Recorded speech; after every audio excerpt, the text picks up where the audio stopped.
From summer camp to Salem, Massachusetts, lichens and gentlemen, children of the night, nocturnals, night terrors, and all things that go bump in the night. Welcome to your monthly treatment of shock therapy. The doctor will see you now. Show me your woes, my fellow sleepwalkers, and I'll cure all that ails you. Consider us... Oh, wait, I'm getting echo. Hold on. Of course something would go wrong. See, we do it live, folks. This is why we need to check these beforehand, but that's my fault. I apologize. That's on me. Let's see. Let's get rid of that. Yep, I think that did the trick. For some reason, I added that filter, and all right, let me eliminate that. So that should be good to go. Sorry about that, folks. Anyway, so back to my intro, my rather lengthy intro. So, consider us your night watchman for this evening's festivities here at Mind's Eye Theater. We invite you to violate curfew with us for this graveyard shift. I am your horror host, Inkarnate, for this sold-out show. Joining me tonight, the dearly departed Traumadom. Traumadom, how are you? Always happy to be here, Inkarnate. Always happy to be here. We're happy to have you here. Traumadom being here, this was like last minute just because anyone who follows me on any of the socials, I pretty much let it known that this is a week of anniversaries, watch parties, and live streams. So, Hocus Pocus actually turned 30 years old just yesterday. I wanted to do a watch party. I wanted to make sure that we did a watch party this week in order to celebrate. I guess we'll get. I guess I'll mention them now. This Wednesday, there are two movies, in fact, that celebrate 10 years old. We have The Conjuring, and on the complete flip side, we have Grabbers, a horror comedy. Nothing like The Conjuring, but still within the genre. So, after a brief pit stop at the 80s for sleepaway camp, we now return to the 90s. If you remember, we had visited the 90s while we were watching Jurassic Park, 2-3 weeks ago? So, one interesting bit of trivia. We're not just celebrating the 30-year anniversary of Hocus Pocus, but this just happens to coincide with our 30th watch party. How's about that? So, unlike modern Disney, who opts to exploit its past, embarrass its and disgrace its impressive library of films, The Lion King, Aladdin, Rogue One, Ant-Man and the Wasp, Quantumania, Maleficent, Peter Pan and Wendy, Wakanda Forever, Thor, Love and Thunder, the Star Wars sequel trilogy, Cruella, Mulan, Multiverse of Madness, Elemental, The Elements, The Eternals, Shang-Chi, Little Mermaid, Pinocchio, Dumbo, Lightyear, Indiana Jones and the Dial of Destiny. We here at the Minds... Was there a Little Mermaid in there? Or? Yes.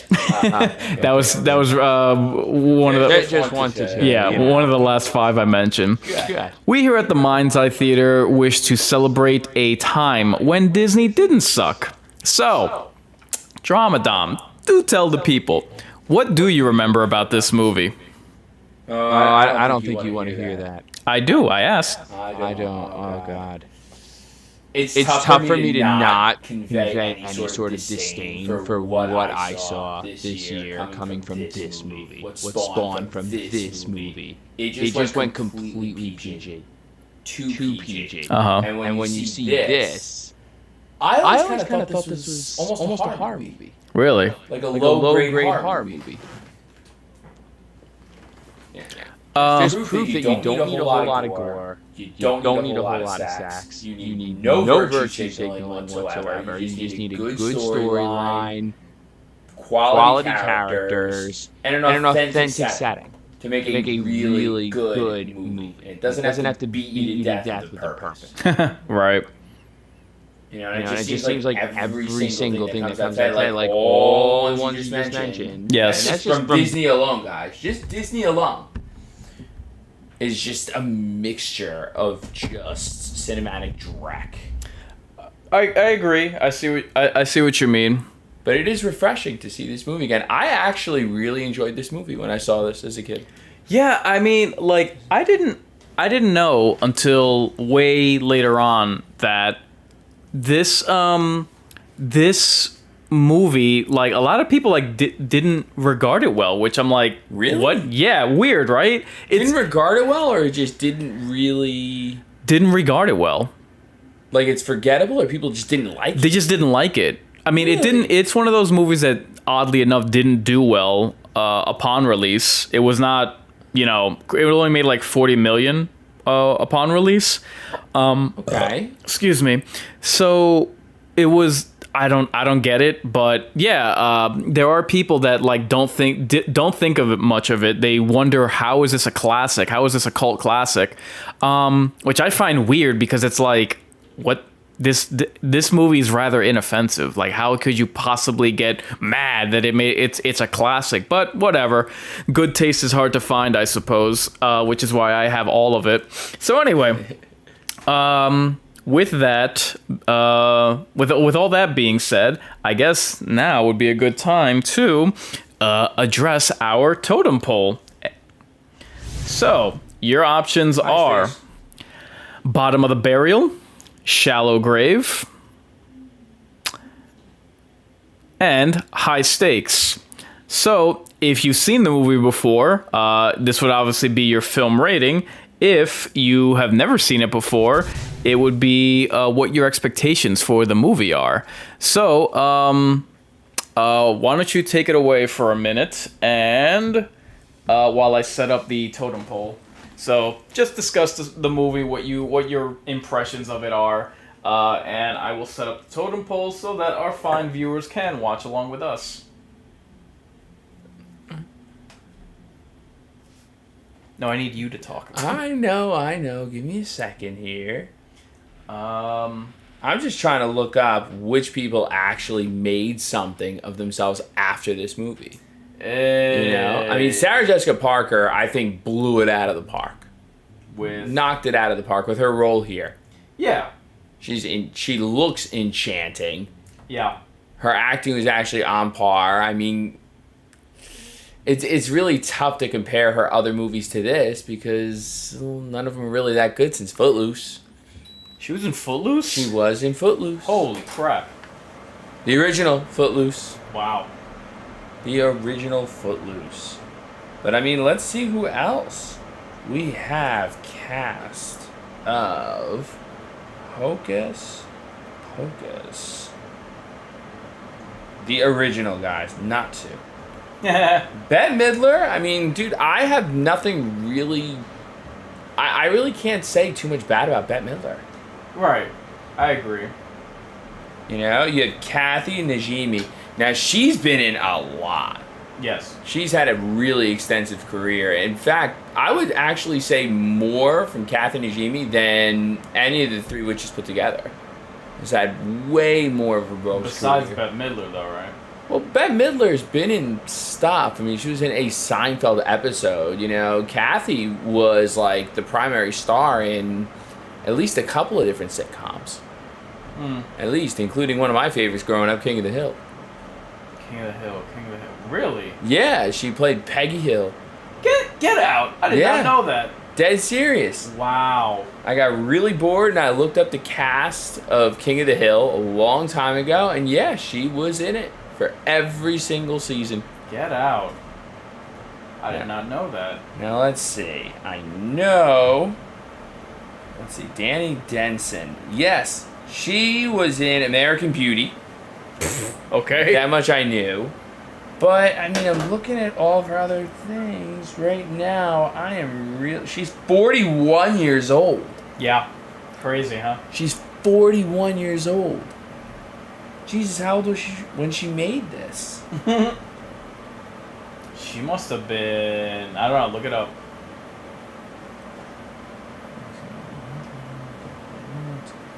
Never had much of a career, though. No. No, I don't remember her in anything besides this. Dora Birch. Age. in Star Virgin Age in Hocus Pocus. Star Virgin Hocus Pocus 2? No. How was it when she started acting? Okay, so she had to be like 8 or 9. I have at 11 years old. 11 years old.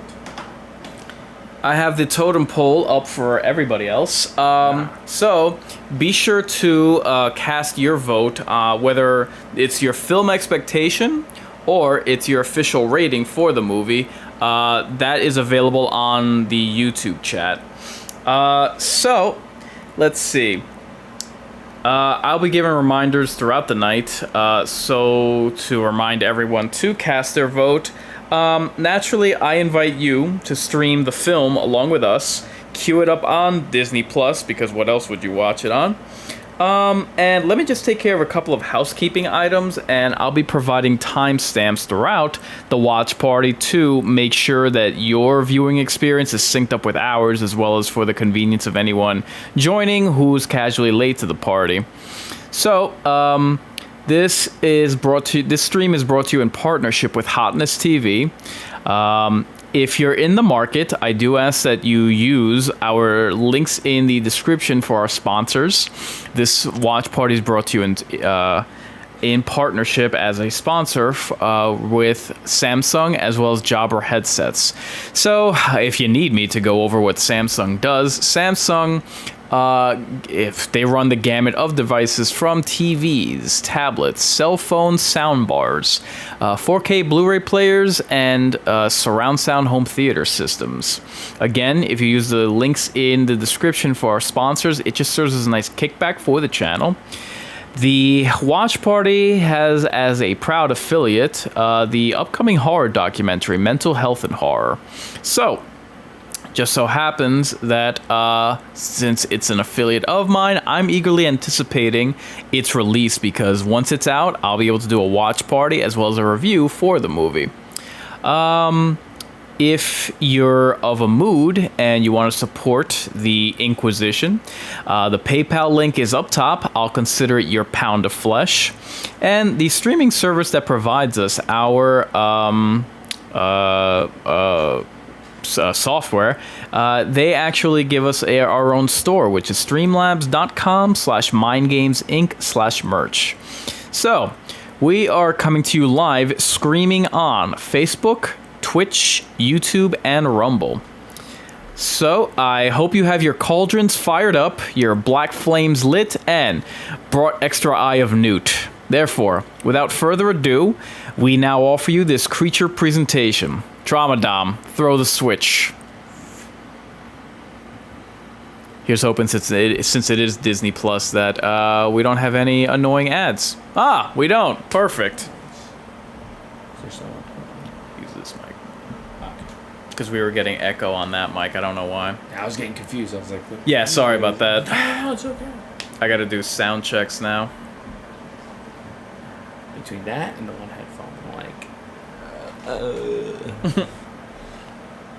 So, you're gonna hear me speak about casting throughout this movie. Tramadom. Ooh. Guess who are actually auditioned for the role of Sarah Sanderson?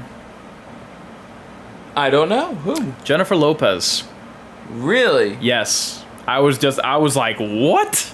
Could you imagine her? Jennifer Lopez. Yeah. And No. that was about, I don't know, 2 or 3 years before she hit it big with Selena. So she was still a fly girl in Living Color. Oh, but she'll always be the girl from the block. Stupid. Always. It blows my mind how, because I imagine these are all miniatures. Oh wait, no, that wouldn't be, because there's the lambs there. Anyway, it just kind of reminded me of the aerial shots from Beetlejuice, the intro. Yeah.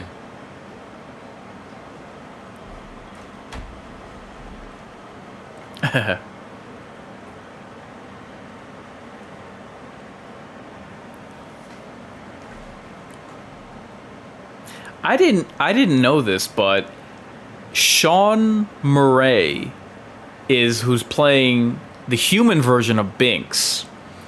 There's an actor named Jason Marsden who voiced the character both in his human and feline forms. Yeah. They dubbed over this guy's voice. Why would they do that? Funny you should ask. In 2017, Marsden told the Daily Beast that producers dubbed his voice over Murray's acting because the actor sounded too contemporary, too modern day, and they thought it would be more realistic if Binks had an affected accent from the same time period as the witches. I was shocked. I guess from Maine to Virginia would have like a stronger English influence. Yeah, I was shocked when I heard that. I was like, what? This was I wish that they would go into detail, but this movie was actually supposed to be a lot darker. Yeah? Yeah, when it was originally pitched, it was supposed to have a much darker tone to it, but they decided to go like a lighter version, which I don't know if... I know for a fact that The Mask with Jim Carrey is based off of a comic book, and that's a lot darker. Really? Yeah, much more violent, much more bloody and gory.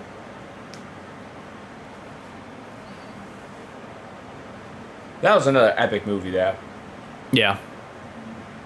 I love this beginning because it's spooky, you know, it's what kids' horror should be. Yeah. So Sarah Jessica Parker plays a witch who was obviously executed during the Salem witch trials. While researching her family history for the show, Who Do You Think You Are?, Parker was shocked to discover that her 10th great-grandmother, Esther Elwell, was arrested in Salem, Massachusetts in the late 1600s for committing sundry acts of witchcraft and choking a neighbor to death. Well, that would do it. Esther's case went to court. She escaped with her life, and the accusation ended the Salem witch trials. Oh. Yeah, I love this.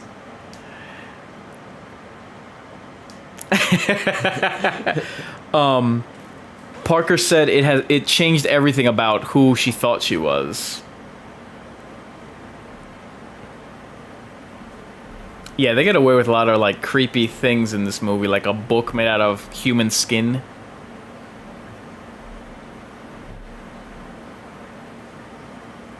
What do you want, you old crone? And look at that stitching, Jesus.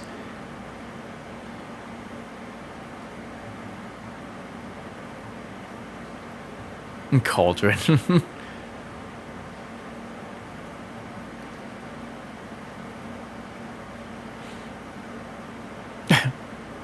Jesus, it's funny because Sarah Jessica Parker looks like that now. Yeah, I was just about to say that. I love the teeth. Oh my god. Yeah. The ratty buck teeth.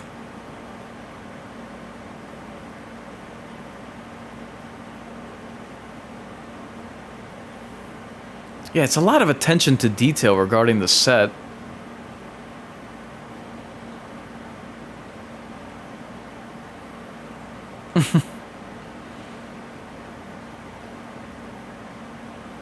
God. It's crazy that of all the three sisters, Sarah Jessica Parker aged the worst. Yeah. Najimy looks good today. Who? Kathy Najimy. Yeah. I know, she was never, a stunner, but... Yeah.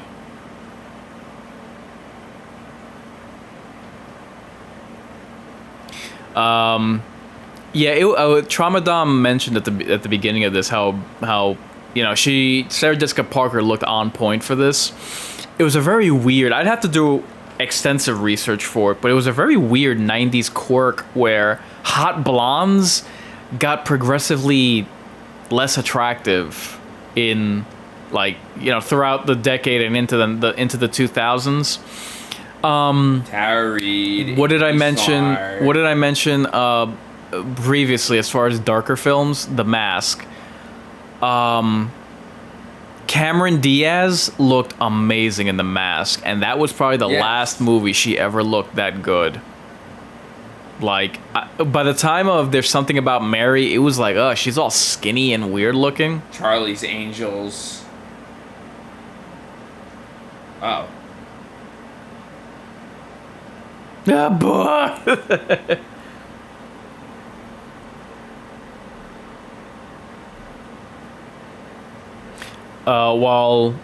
While reading about the trivia of this movie, Bette Midler used both Margaret Hamilton's character of the Wicked Witch of the West from The Wizard of Oz and Angelica Houston's character of the Grand High Witch from The Witches as inspiration for her performance of Winifred Sanderson. Ooh. So, shout out to her for doing her movie history research.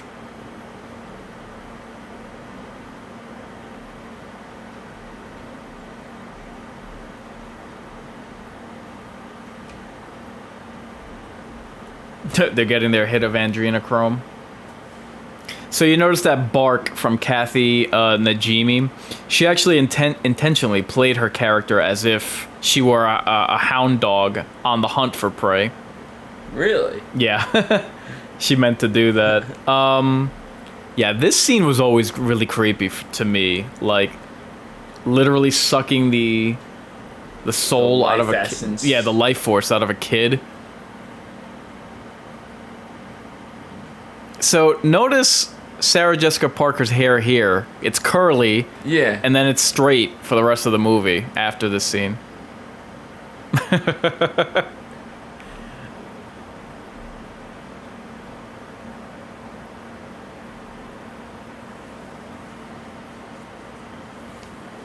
So Mary and Sarah are actually named after the actresses that play them. Obviously, Sarah Jessica Parker, and Kathy's middle name is Mary.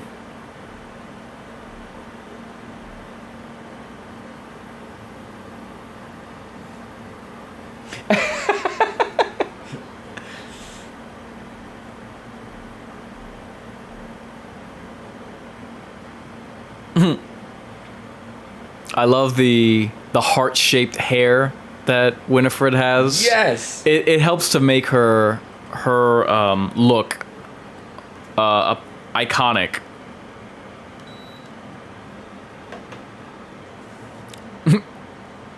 Give him bunions. In a 2019 interview with Glamour, the film's costume. Oh wait, I wanna hear the spell. To die. Yo, those teeth, man.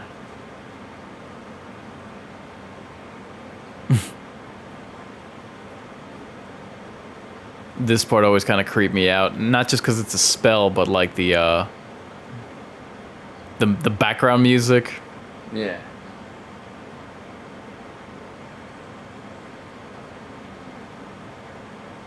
And that too. The screaming turning into a cat. Yeah. Well, black cats, I think, were nice. Were related to familiars for witches, right? Yeah, they were familiars. They were seen as like the dark soul of the witches. I mean, even today, like it's tough for black animals to get adopted out because of the superstitions. Yeah, right.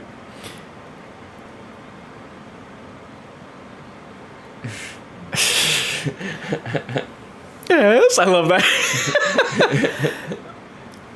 So, the last witch trial in New England, in the New England witchcraft scare, was a mother and daughter, both named Winifred. Winifred Benham in 1697. Winifred Sr.'s mother was named Mary Hale, and was also accused of witchcraft.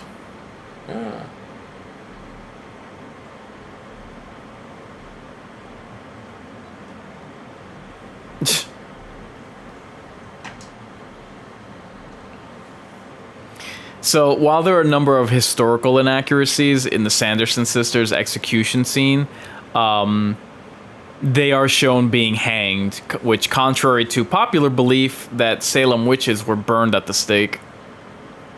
I always love when feminists talk about, oh my god, like, women have suffered forevers because Salem, we were burned at the stake. It's like, no, you weren't. No, you weren't.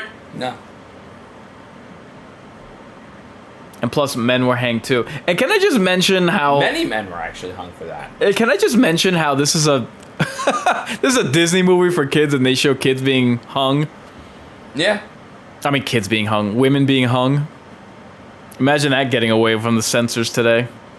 And by censors, I mean social justice warriors. Yes. I never understood why he didn't speak up at this very last. Because they could probably only speak. They could probably only hear human. I mean, they could probably only hear a cat. So, unsurprisingly, the film takes place on Halloween 1693, and then again, October 31st, 1993.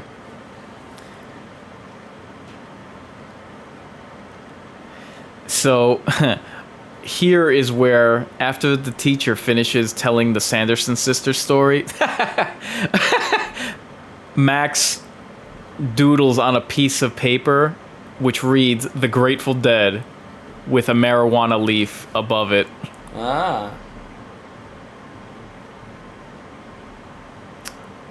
And the colors of Max's tie-dye is the same colors as each of the witches' outfits. Green for Winifred, purple for Sarah, and red for Mary.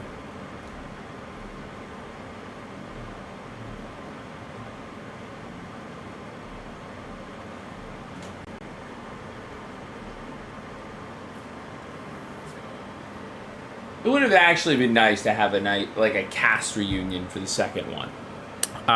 Somewhat. Funny you throw a character in there, you know?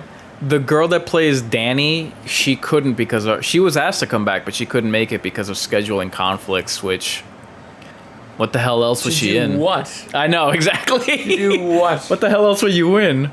A PTA meeting? Yeah. So... Yeah, you're going to be interested to hear this casting. The role of Max Dennison was originally offered to Leonardo DiCaprio. Really? Yes. He turned it down to appear in What's Eating Gilbert Grape. Okay, that's fair. And speaking of Max, Danielle Harris revealed on her podcast that her and Omri Katz, who the actor that plays Max, their teenage relationship ended because he cheated on her with Allison here, Vanessa Shaw, during filming. Danielle Harris revealed on her podcast that she was dating this guy, Max, but he was cheating on her with this woman, Vanessa Shaw. So, who is still a fox today. Way to go, Giga Chad. I'm looking at her now, and she is still a fox today. Vanessa? Yeah, take a look. Yes. And you just unplugged your phone. Even Thora Birch.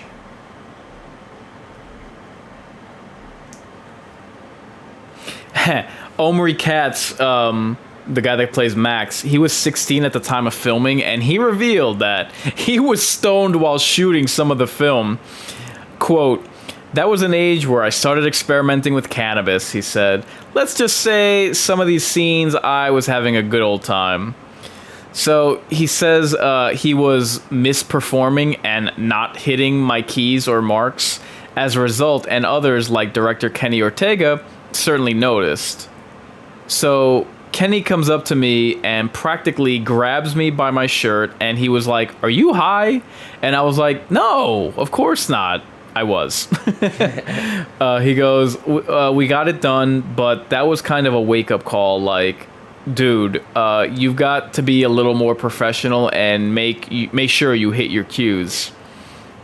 So after former co-star Vanessa Shaw reminded him that Kenny confronted him during a scene in which Bette Midler zaps him with bolts, he replied, "Yeah, but I didn't look like I was getting zapped. I looked like I was getting high."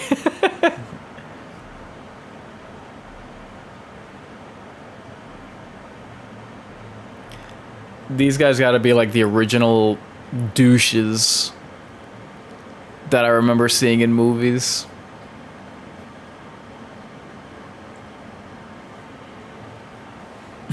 Ice. God.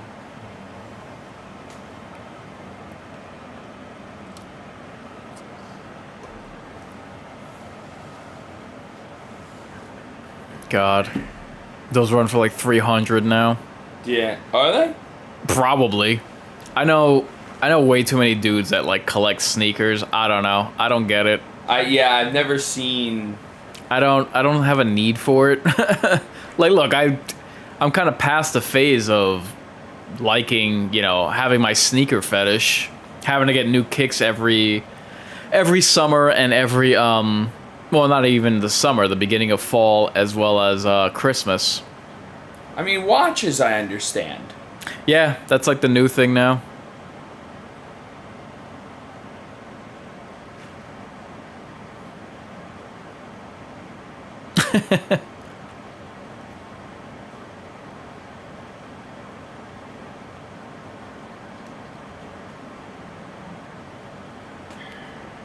And do you notice Pinhead on the skateboard there? In recent times that I've seen this movie, I'm like, what? That's something else that they allowed in this movie? I realize that the 90s gets a lot of crap because of, that's where PC culture really started, but there was some things that they got away with in the 90s. For instance, the Bundys and The Simpsons. Yes. Did you make sure to vote in the... I did. Okay. I did.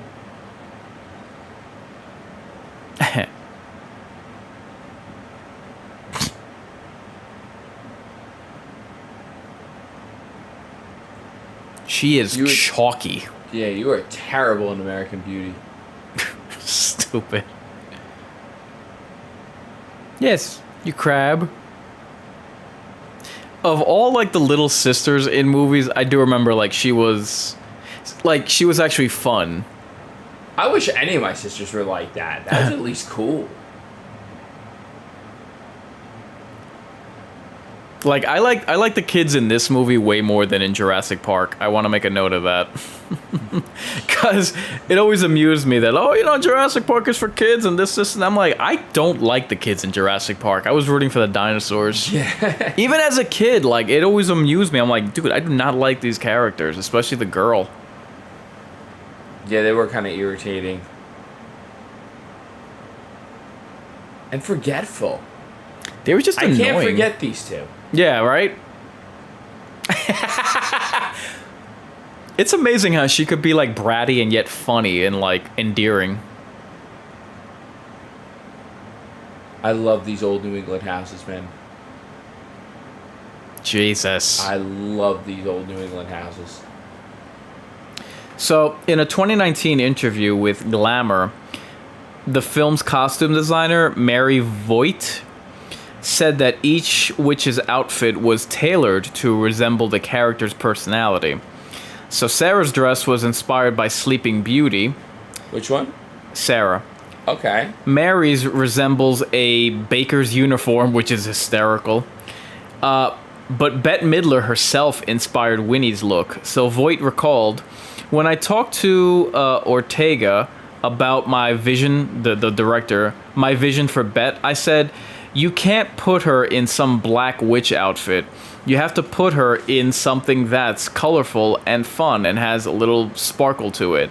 So when I did sketches and talked to the director about it, he responded, now let me talk to Bette because this might not be what she was thinking of. She continued. So he talked to Bette, who said, well, of course, I'm not gonna wear some black dress. See, now is the one Halloween tradition I never understood. What? Smashing pumpkins. Yeah. I always just thought that was mean. Yeah. You get some little kid that's tearing that, tearing into that with joy and carving it out. And right. Here you are, you're going to smash it the one day all that was for. Right. Agreed. It's heresy. 2 days after, you could have thrown that at somebody you didn't like. It sucks.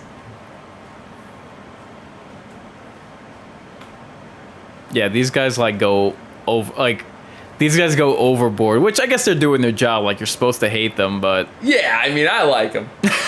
I like him. I think he's a little leaguer. God, it's bad when your little They sister... play the perfect set of douchebags. Yeah, it's bad when your little sister's trying to defend you.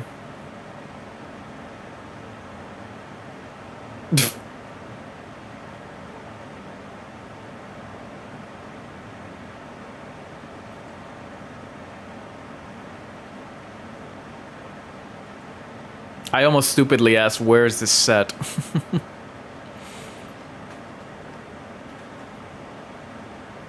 I love that line. Oh, shit.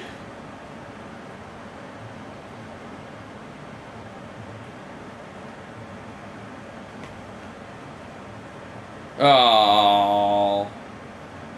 No, that's what I mean. Like, she can be so bratty, but there's something in, like, the way she plays is very endearing. Yes. Jesus, kid, be careful. Those jack-o'-lanterns are on fire. Yeah, you know?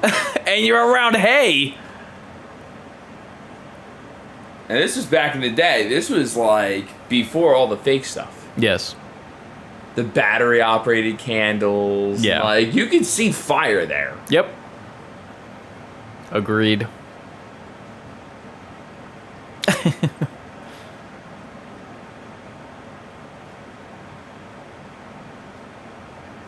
I'm surprised they didn't try to have Kristen Stewart play her role.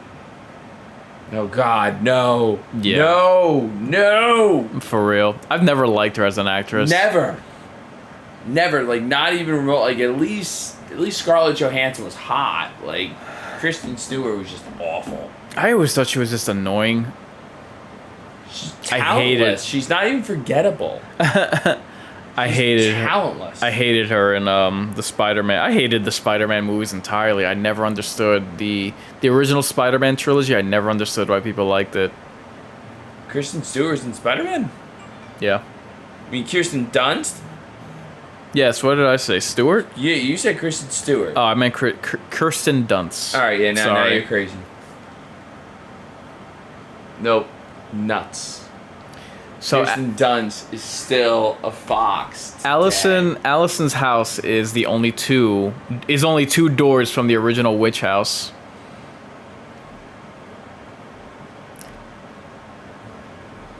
Ah.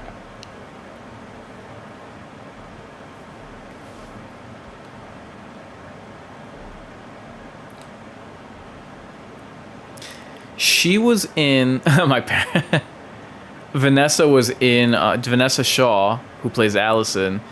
She was in the remake of The Hills Have Eyes. Yeah? Yeah. I remember when I saw it, I'm like, why does this girl familiar? Was she the older pregnant sister? Yes. I think so, yeah. I mean, looking at some of these characters, they've all held up really well. I've always, Sean I would Murray. actually really like to join or go to a,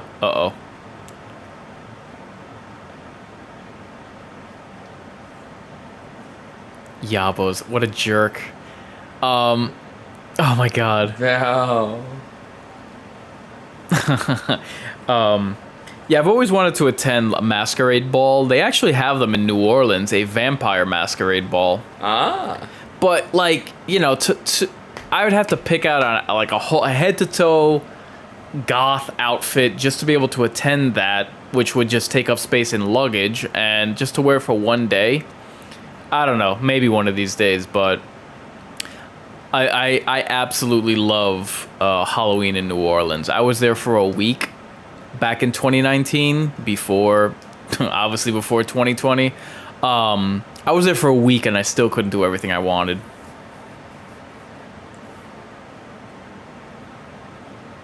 He punches her.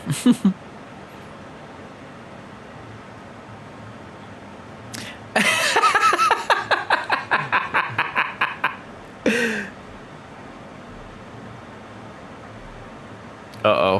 What is he just agreeing to?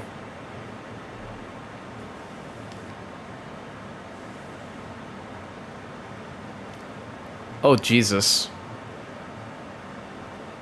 Pfft.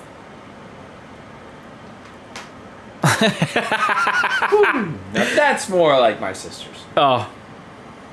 So, guys, I missed the 20-minute mark. We're at like 27 minutes in. If you could just remember to hit the like on whatever platform you're watching this on. And also, what else was I going to say? If you're watching on YouTube, make sure to vote in the totem poll in the YouTube chat. Whether high stakes, bottom of the barrel, or shallow grave.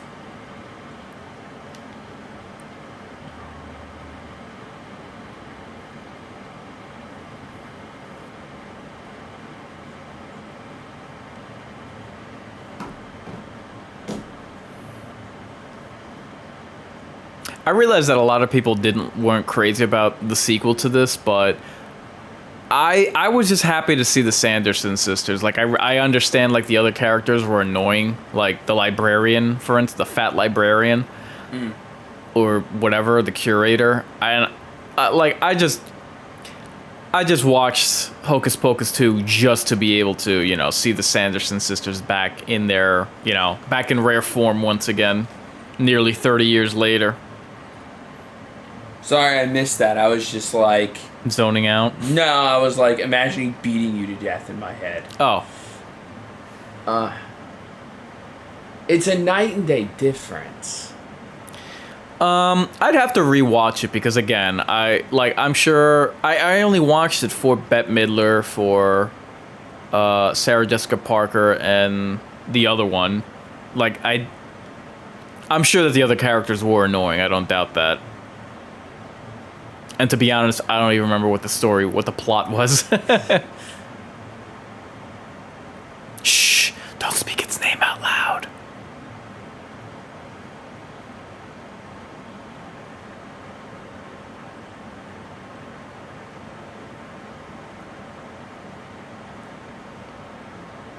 Wow, that's very specific and gross. That's something that this movie gets rightfully railed on a lot. Its use of the V word. Contrary to popular belief, this was not the first Disney movie to mention virgins. Dragon Slayer 1981 was, which I barely remember that movie. Oh, not yet, little sister. The night is young. We're having plenty of fun. Oh, he said it. I get it. He It's the name of the movie. And at that point, he knew he messed up.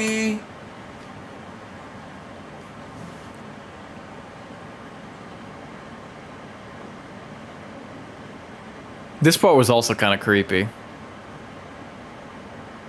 The wind effect and the light show. Oopsie daisy.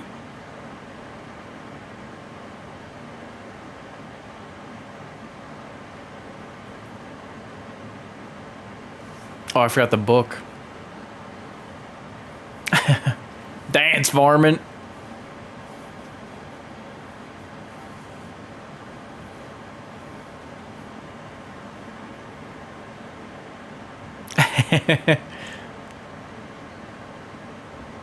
Yeah, you dick. Uh-oh.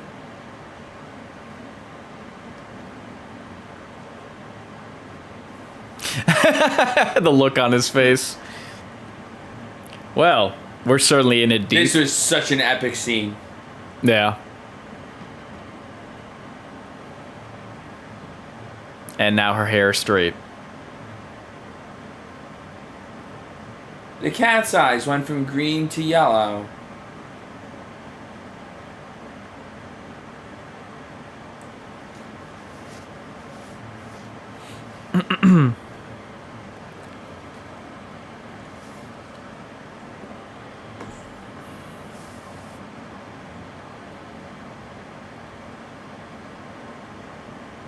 Who could it be?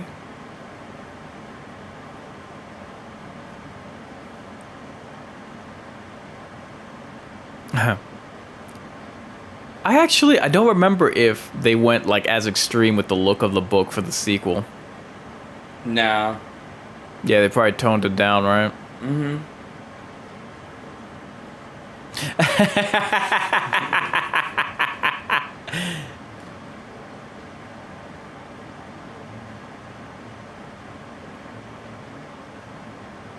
Old cash register, Jesus.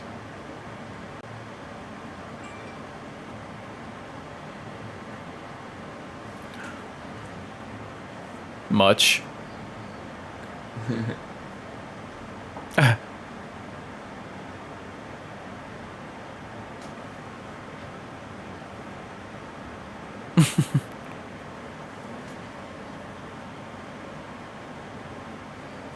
Oh my god. You can tell that Bette Midler like threw herself into this role, like, 'cause she's having so much fun being cheesy and what's the word I'm looking for? Overacting, but like in a good way. She really tried to sell it. Yeah. Laid it on thick. Be distracted while I sneak away.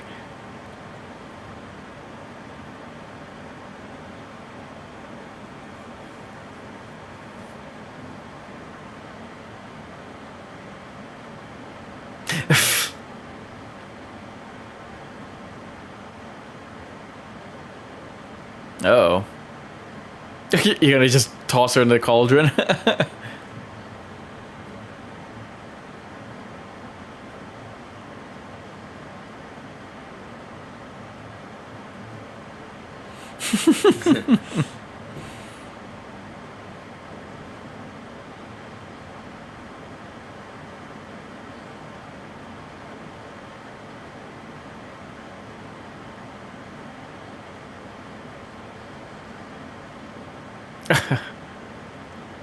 It's funny because women have their nails like that now. Yes. Like needlessly long and cat-like.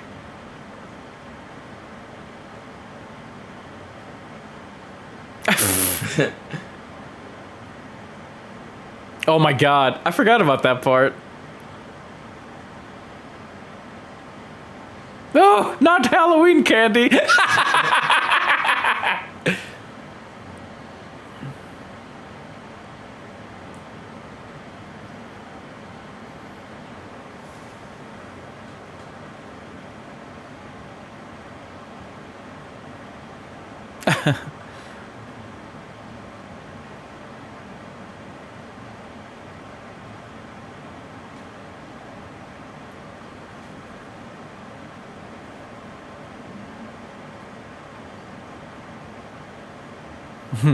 They're like, I don't know that spell.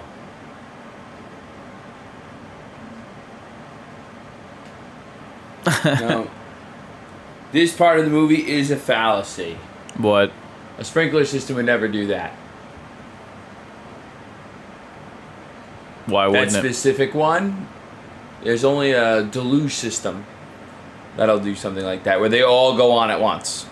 Ah, I thought that's what happened. That singular one would. But that's it. But it is crazy. I think it was Elon Musk who brought up a good point.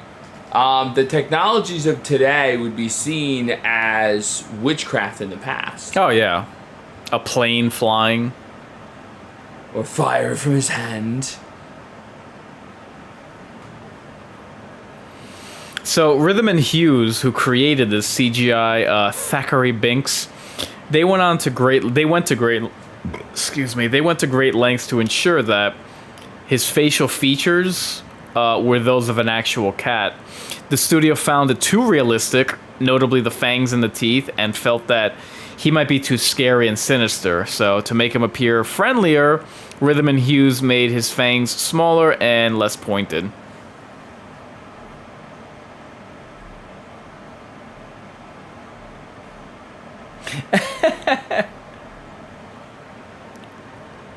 I love it.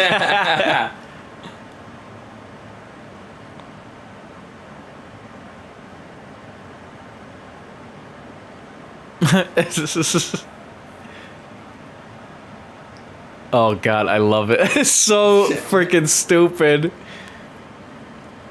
God, the striped stockings.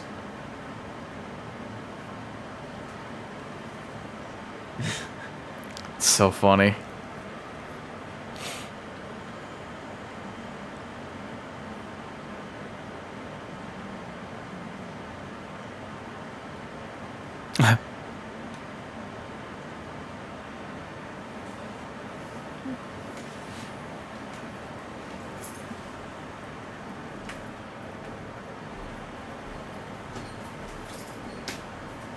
So it's fairly obvious that this is a soundstage, but like you still got to admire the detail of bringing all that to life and the headstones and the like. Even though Hollywood always overdoes it with the with the headstones, like right on top of each other, it's like, where would the graves be then? Thackeray.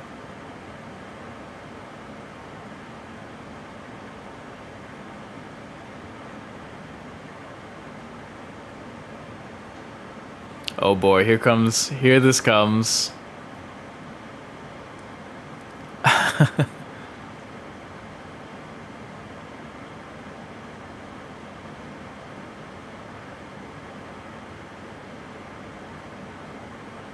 Oh.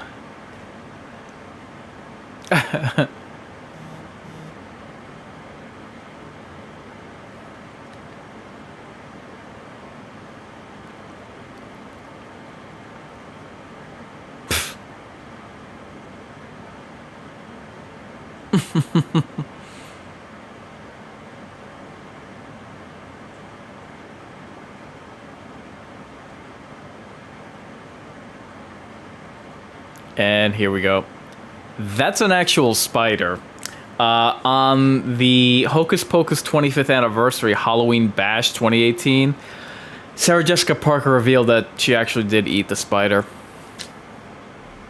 So there's dedication to her art form.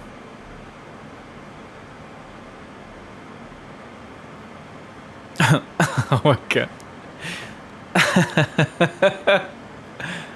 Well, I mean, she's playing a dumb blonde, so...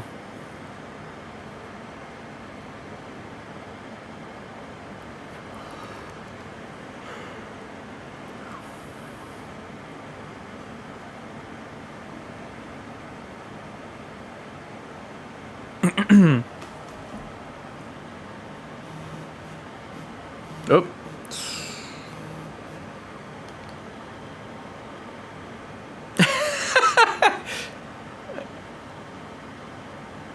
Jesus. Get off my case already.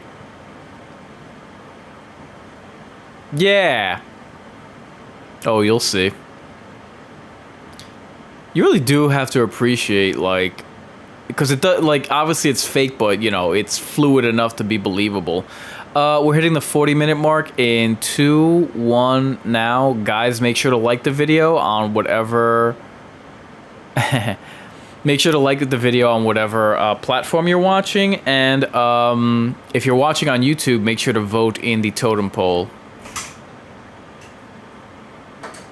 Ah, they said the movie name again!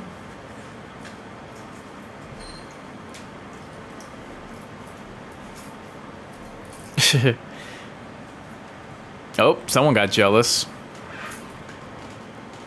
So Sarah Jessica Parker said that she found being in the flying broom harness so comfortable that instead of being lowered back to the ground during the extended downtime between certain takes, she would stash a copy of a New York Times on her person to read while remaining suspended in the air. Could you imagine if that slipped out of her cape at any time during filming and no one noticed? Seeing a rolled up newspaper in a witch's pocket.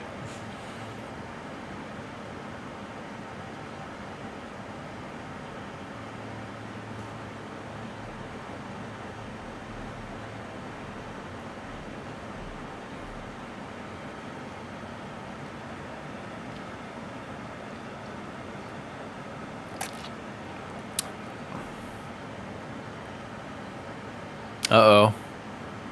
Here comes Captain Zombie Sparrow. I'm surprised no one ever made that like a fan theory.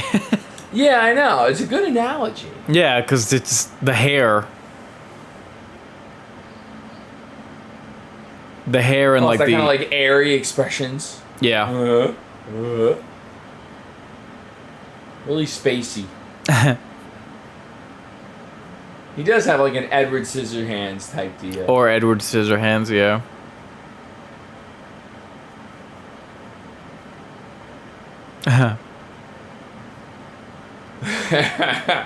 Can't give him 5 seconds after being reanimated. Yeah, this was back in a time where zombies weren't overly used, so even though this is coming off what, about a decade? Yeah, about a decade after Thriller.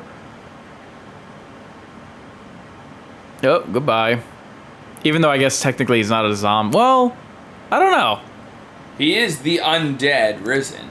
Yeah, but undead doesn't automatically mean zombie, because zombies don't have, you know, thoughts or can't speak. Yeah, I guess we'll consider him a zombie. Well, zombies are fleshier. This guy should have been dust by now. Right. 300 years, at least 400 years. 300. Could you imagine how creepy that is? Like an underground tunnel of a cemetery. Yeah.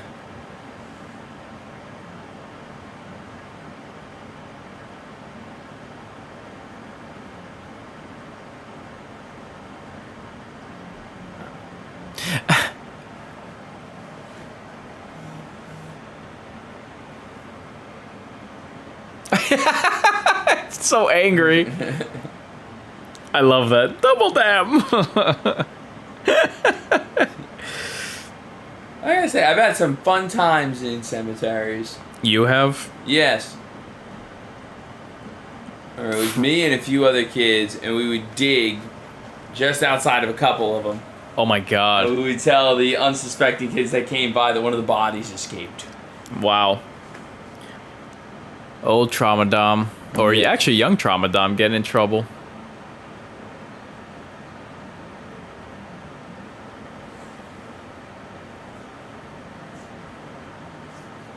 She is such an idiot. I love it.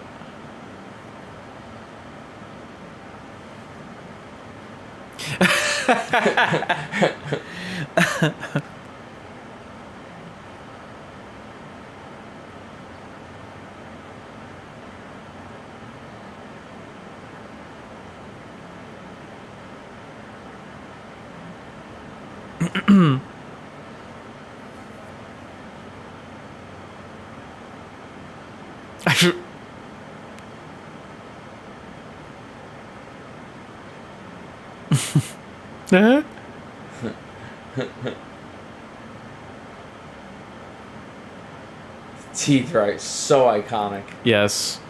According to an archived press release, the film's choreographer, Peggy Holmes, said each of the Sanderson sisters flew their brooms in character. Winifred is in charge and much more aggressive than the other two. She's always leading the way and looking for children. Sarah loves to fly. She's always lifting up with her mop and can't wait to get up in the air, whereas Mary is more cautious. Like a good driver, she signals with her hand, and Mary is safe and the steady flyer.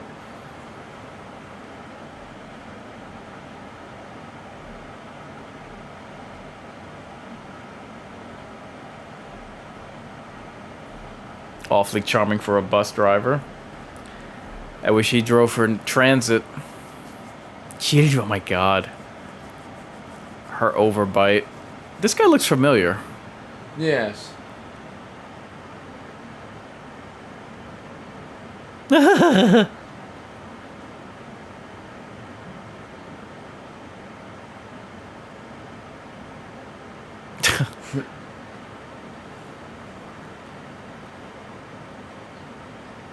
I gotta say, the New York accent, though, is just far more pleasant.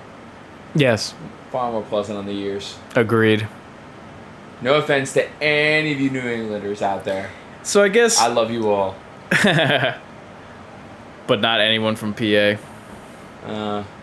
Or Connecticut. Yes, always. Aww. I love that.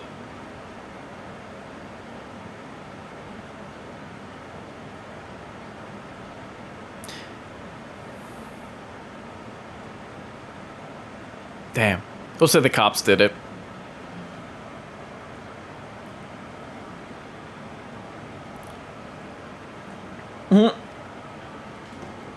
I love the sound he makes.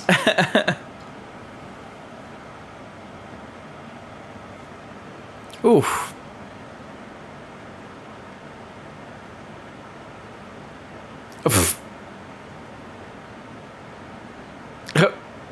Yeah, I do like his accent a little better. Yeah.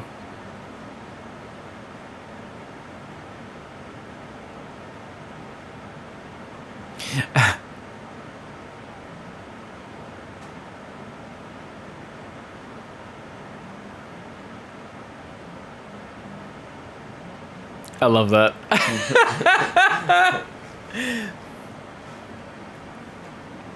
It's Bobkins.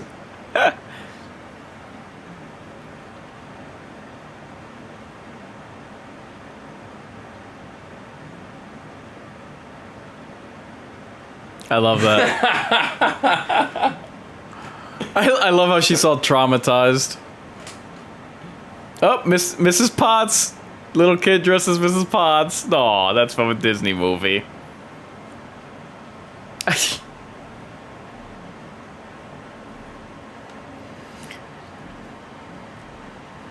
I love how they have to remind themselves that they're bad.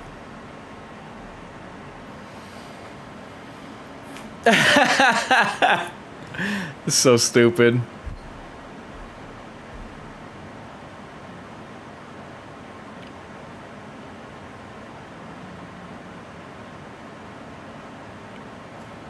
Come on in. I get it.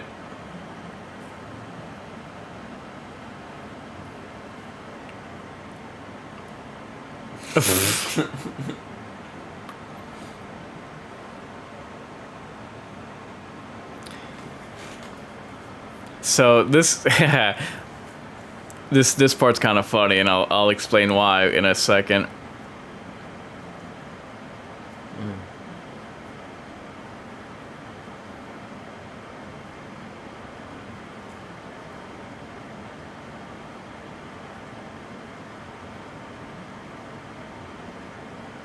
Sorry, son, I can only do something when there are race riots. Yeah. And even then, not a whole lot. I just observe and supervise.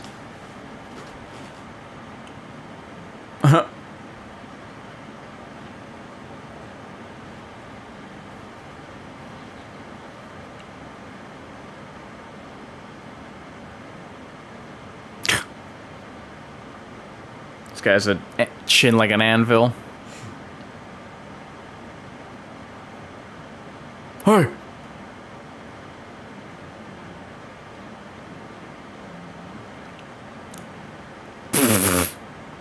Or else. Wow. I can't believe I didn't see that. Really? They got 2 patches on the jacket. Yeah. So, interesting enough, legally speaking, because the man on the motorcycle did not identify himself as not being a cop, he could have gotten in trouble. Laws against impersonating a police officer do not prohibit someone from dressing as one for Halloween, but they do prevent someone from letting others believe they are a cop. So Max and the others were clearly trying to inform him of a situation, however preposterous it may seem, so the fact that he led them on is actually a violation of the law. Ooh. These two are actually brother and sister. Are they? Yep. Broads. There's that refreshing New England accent. Yeah, that's Gary and Penny Marshall.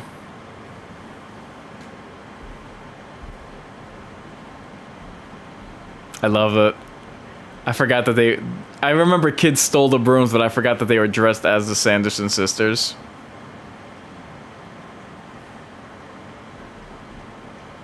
Mews. I love I love that mews.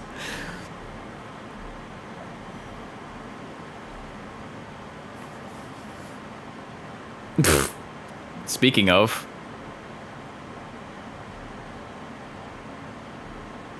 Uh-oh.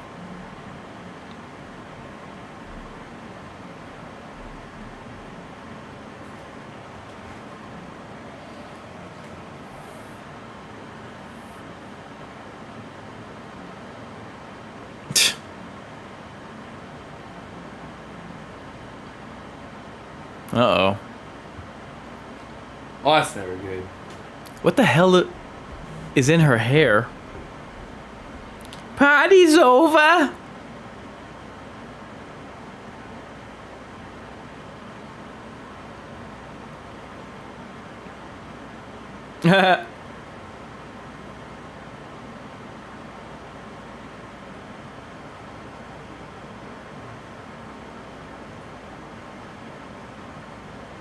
Clock bars?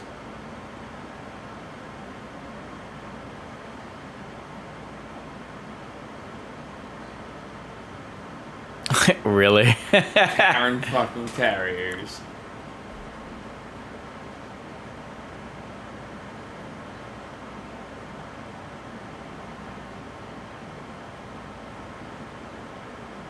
Purloin? What? Yeah, that one's new.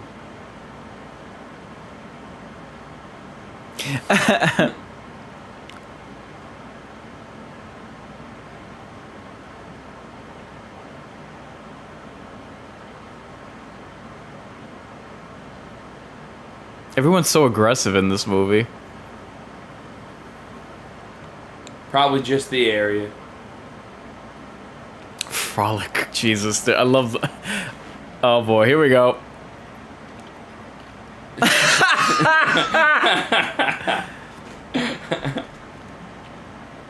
It's so many like little things in this movie that are like memorable and obviously iconic. To the point that when I was cutting the trailer for this watch party and I was looking at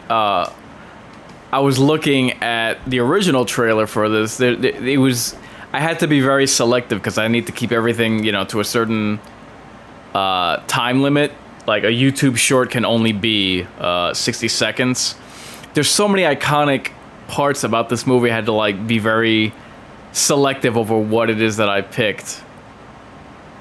That's why I don't understand why people have why anyone could have a problem with this movie. Like that cool.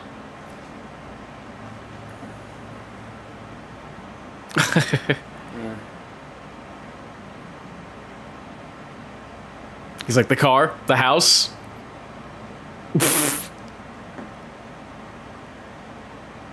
Yeah, man, I too see nothing wrong with this movie. I don't get it. Oh god. Yep. There's very few things that really date this movie, but this is one of them. I can assure you Madonna doesn't look like that anymore. Actually, Jesus. What? Considering what Madonna looks like now, yeah, she could have played one of the old versions of the witch. Yeah.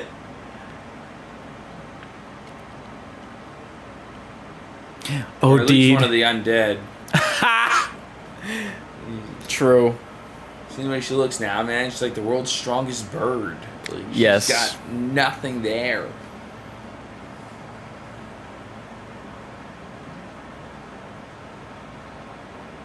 Slither.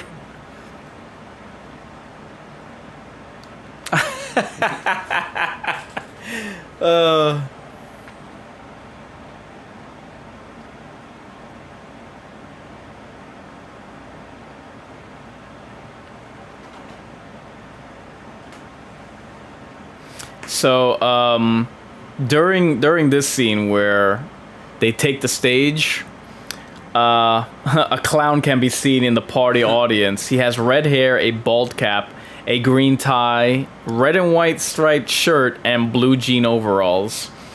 At first, this would appear to be just a generic clown, but actually, he's dressed as Malcolm as he performed Cliff's stunt show routine in The Rocketeer, 1991.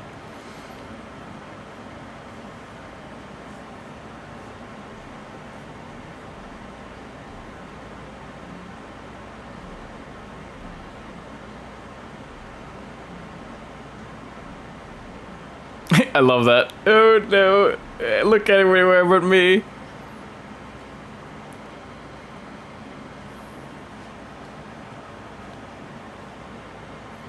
Uh-oh.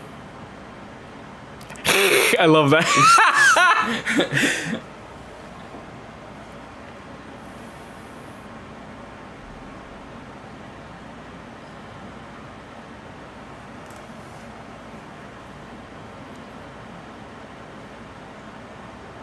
This is obviously one of, if not the most memorable part of this movie. Like, you identify this song with this.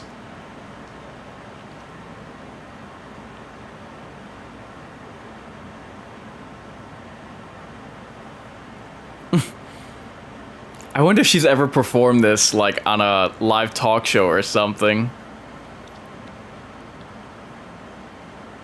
Now get the hell off stage.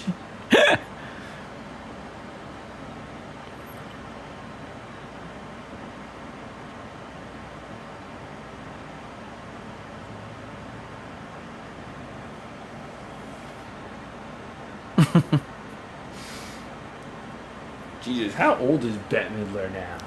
76. She was 46. She was... Wait. She was 46 when this came out. I think she's 76 now. So in a 2020 interview with Ethan Alter, Bette Midler revealed that she wrote part of her rendition at an adult party. She says, "I wrote some of it. The one about she's vicious, better get superstitious. That was somebody else's line. And then she wrote, she's vicious, all of the witches working, I'm the worst."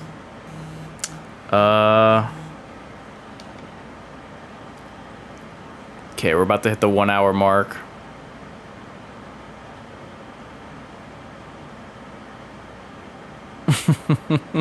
But it's like little nuances like this. Like, who would have thought witches would come back for their own concert, you know, in a movie? Yeah. Like, I wish that, well, first I wish we had PG horror back. All right, we're hitting the 1 hour mark in 2, 1 now.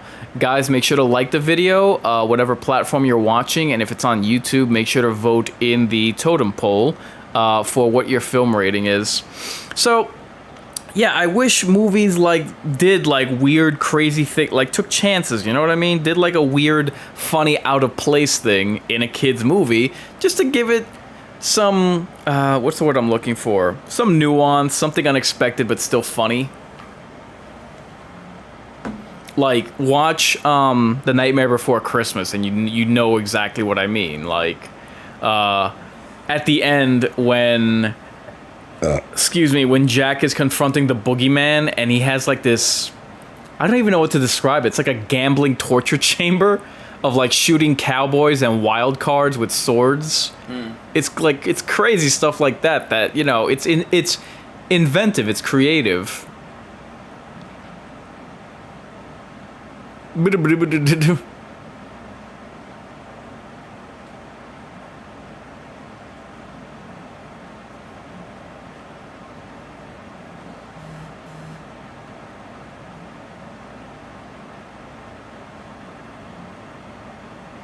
Do you now?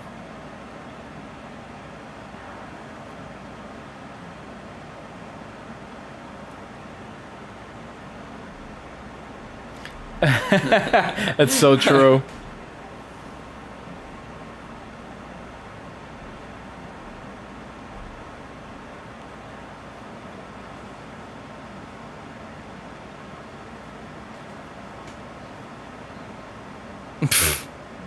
That's funny.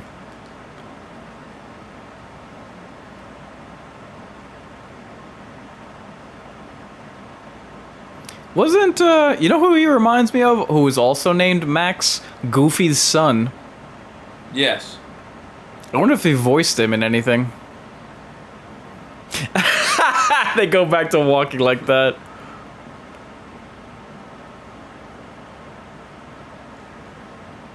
Biblioteca.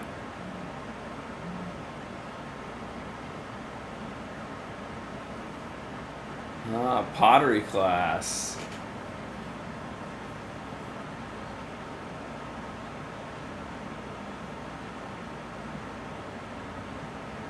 Yep, one after another.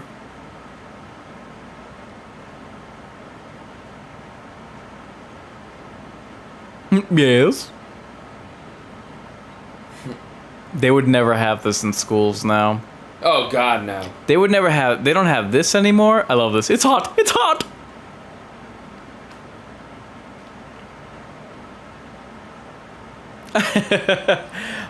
Like I never got to experience like dissecting a frog or anything like that. Really? Yeah, that was like done by the time I got to chemistry, or I'm sorry, biology class. I've dissected a frog. We weren't allowed to dissect Humans. kittens, and only the smart kids were allowed to dissect piglets. Wow. I should have gone to your school. Yeah. So, several scenes appear in the various original trailers that are not included in the release version of the film. And they include Mary and Sarah pushing Winifred into the school's swimming pool. The witches being surrounded by trick-or-treaters holding out their hands. The witches meeting up with Billy only to complain about his foul stench. Mary and Winifred inspecting the school's lockers, and Mary snacking in a grocery store only to be dragged out by Winifred. This was one of the earliest examples I remember as a kid noticing that. I remember watching the movie and I'm like, hey, I was promised a witch getting tossed into a pool. What happened? So, several of these long-lost deleted scenes were finally included in the 25th anniversary Blu-ray in 2018. They include Mary asking if she left the cauldron burning before the witches were hanged. They should have kept that in. That's hysterical. Max arguing with his father about taking Danny trick-or-treating. The extended dialogue from Max's parents after the kids have left for trick-or-treating. Extended scene of Billy searching the underground tomb for the kids, and the bus driver discussing payment with the witches, which I was wondering about before. Yeah. And Mary wiggling a candy crow in her hand. See, that's the one thing the movies today have that they should have had back then. Well, Extended. yeah. But you gotta remember, like on a VHSs were around until like 2001, bro. Yeah. I'm actually, one of these days, I'm gonna get around to, just like as a nostalgia trip, explaining from what was the first DVD, Blu-ray, and 4K I ever saw, like what movie. But yeah, dude, VHS was around like throughout the entirety of the 90s. Yeah. And they come screaming back. I love this part. Bonjour.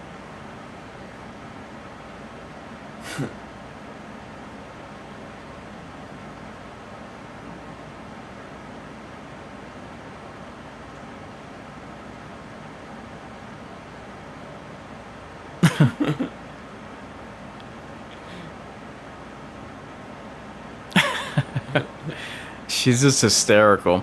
But yeah, it would have been nice to get those, but like, you basically got the theatric cut of whatever movie came out on home release on VHS back in the day, and it wasn't until DVDs came out that we had like behind the scenes and special features and all that. Oh, this is where they get called chicks. He smacks her.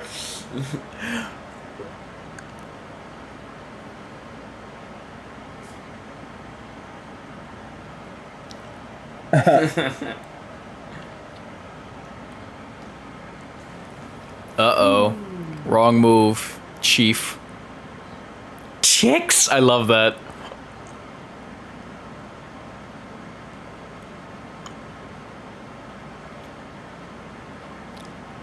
So, yesterday I posted...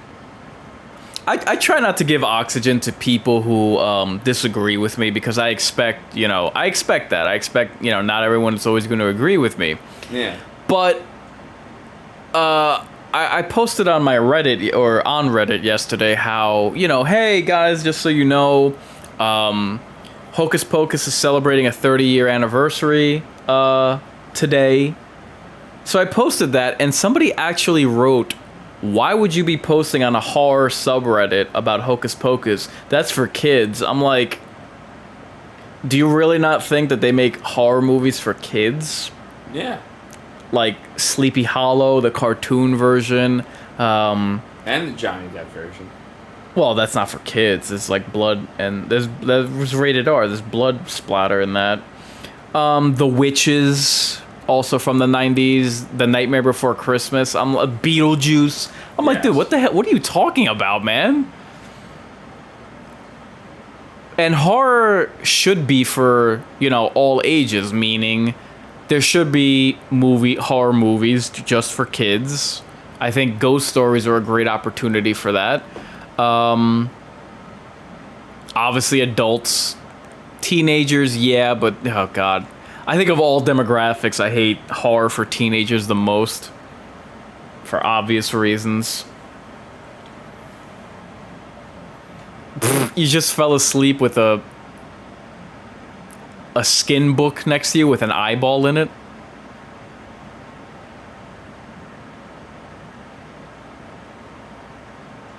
Aw, love at first sight. She does have like that innocent. Yeah, she does have that innocent girl next door look to her. Alright, yo. You out? Start driving, yeah. Alright. Thank you, sir. As always. Wednesday? Yes. Alright, guys. Always a pleasure, guys. I'll see you around next time. Tramadon will be joining it. We'll be back on the Mind's Eye Theater on Wednesday for the 10-year anniversary of Grabbers. Wow, I forgot that she decided to read from the book. There were a lot of spell books in. They always do that. Yeah, The Mummy, Evil Dead. Exactly. There are a lot of evil spell books. Ooh, will do. Uh-oh. You must not read from... Yeah, this was a bad idea. Now, was this a woman going for the forbidden fruit? Or was this his idea? That was her idea. I see. Did I forget anything? You good? Yes. Goodbye. Need to walk all the way there.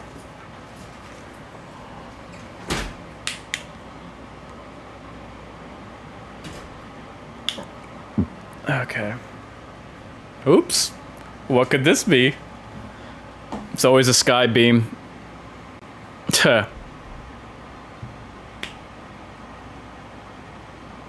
Look out, it's a mediocre Marvel movie.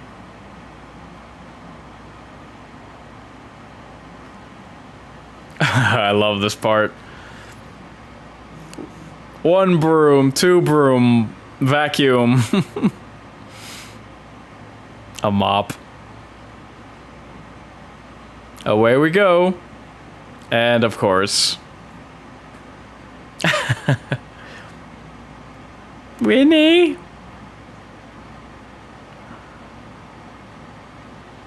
So stupid.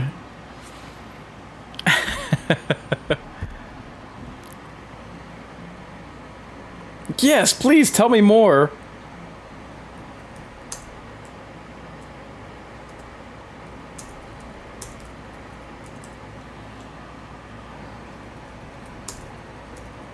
And they're on their way.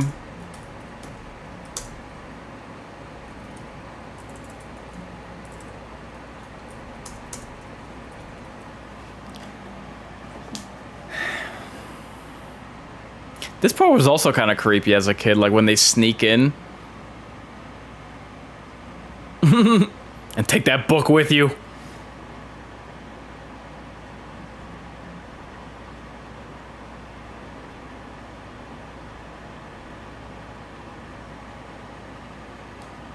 What would be creepy is if that they could, like... If they could mimic other people's voices.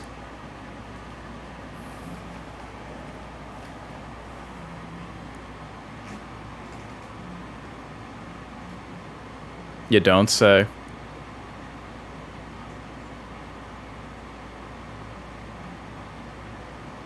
Sugar. Raw sugar. Oh, what is that? Sugar in the raw?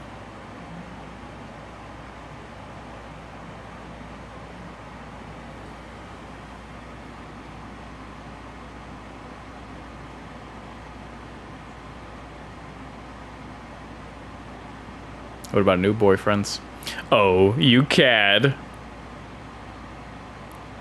And... blocked.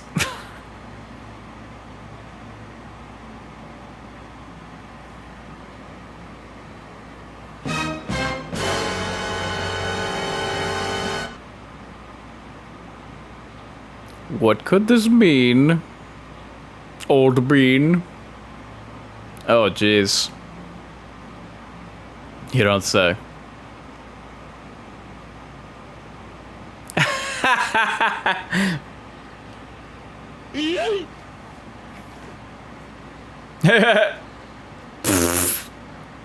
Totally grossed out.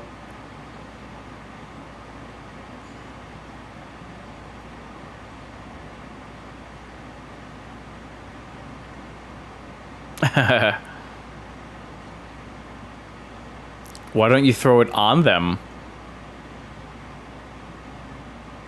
Peace.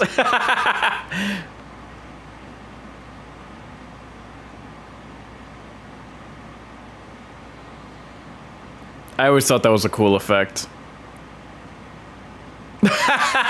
Totally laid her out.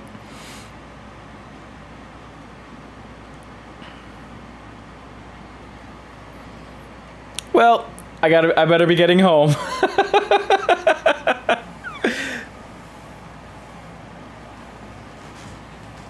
Oh man, I'm never gonna make it as a solo artist now.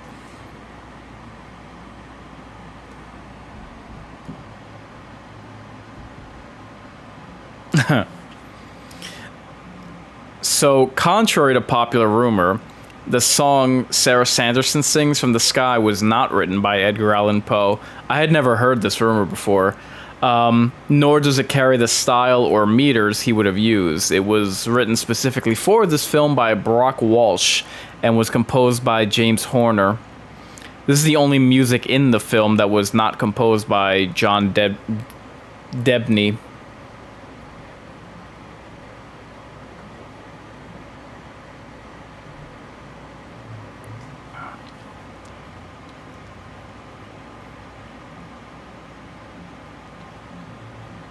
Oh man, my parents are gonna kill me.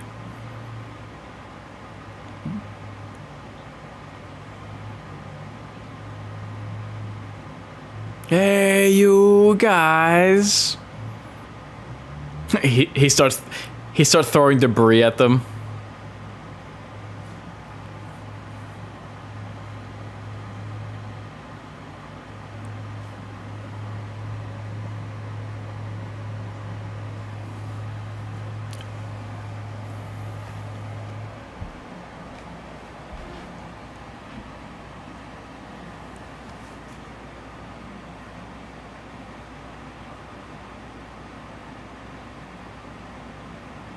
Bum bum bum.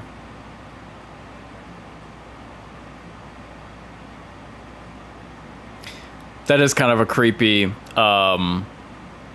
thought, though, that a witch's spell could Pied Piper children towards her hut.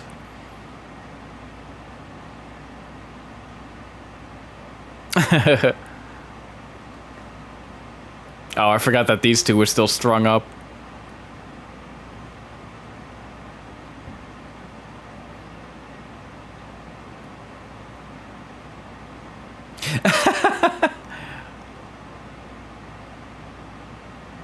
That was a really bad effect. She's got a pitchfork.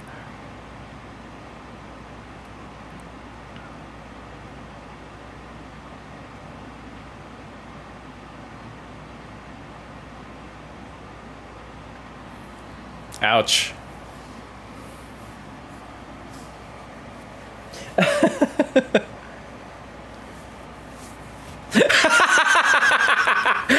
I love it.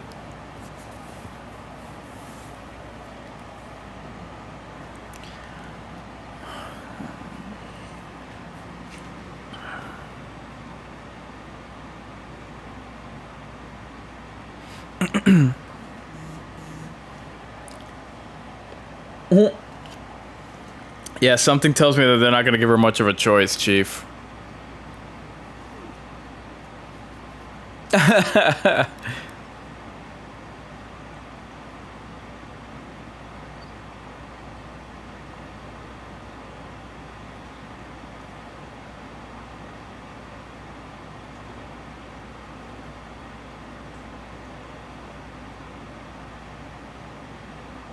I love it.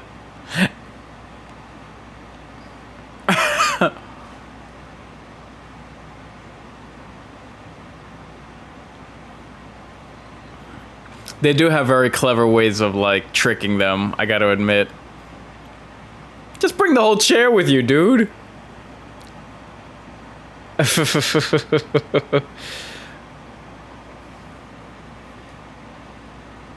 Hot cat.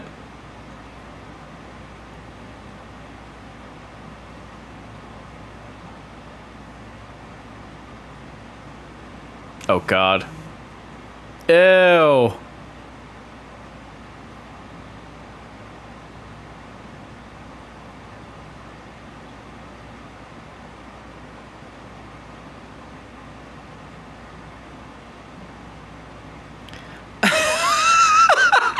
Was that improv? Or she's just actually, like, really can't whistle?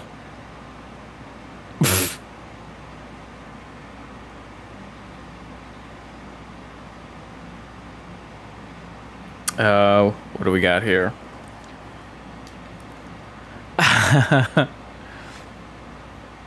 Damn, double damn!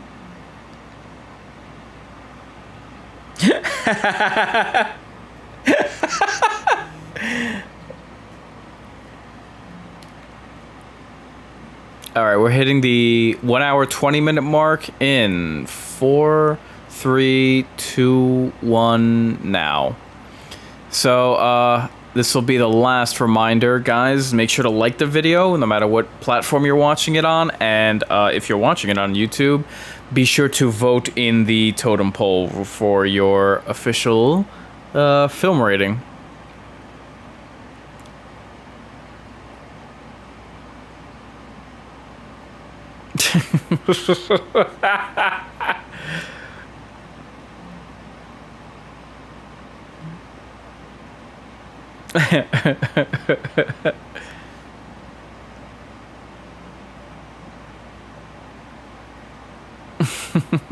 Oh, God, ew.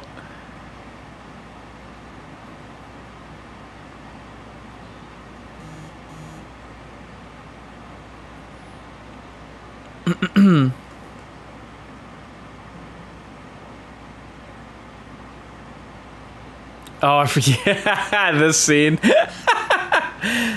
This is funny.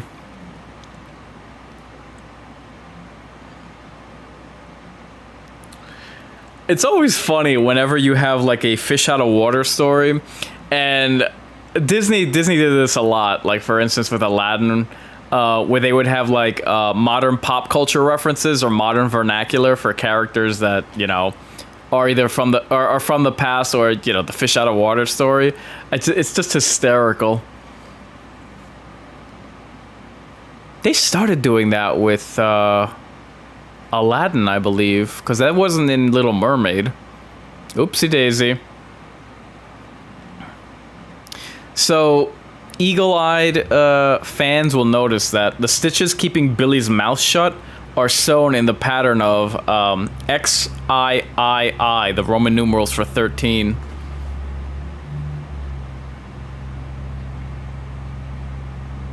Oh boy. And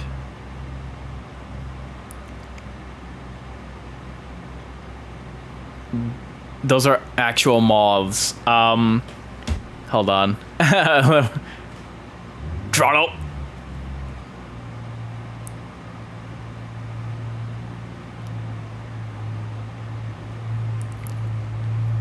Oh my God. It's funny that he's it's funny that he taunts Winifred, calling her a bucktooth mop-riding firefly. He's actually incorrect, because Winifred had a regular house broom, Sarah had a mop, Mary had a vacuum cleaner. So anyway, during the 20th anniversary screening of the movie, Doug Jones, who plays Billy, revealed that the moths that came out of his mouth at the end are real. They're not CGI. In a 2018 interview with Bloody Disgusting, makeup and special effects designer Tony Gardner said that the actor wore a mouth rig, a latex pocket attached to dentures that blocked off Jones' mouth to make the moths come out. There was a small hole in the very back of the pocket so that Doug could cough some air through it. An animal wrangler would place several moths in the pocket with tweezers. Then the stitches would be glued shut, and they would run out of frame so that they could get the shot as fast as possible.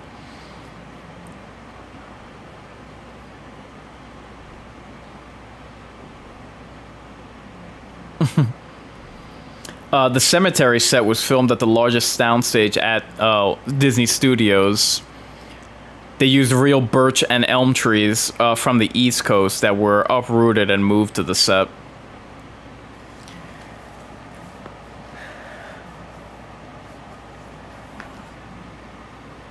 This was a neat effect.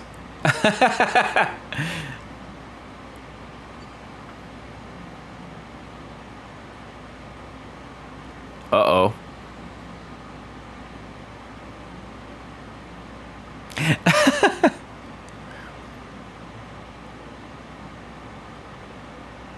Uh-oh.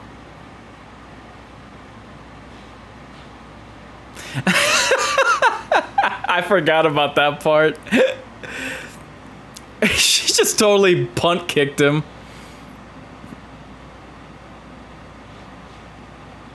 A lot of good you are. Ran out of salt.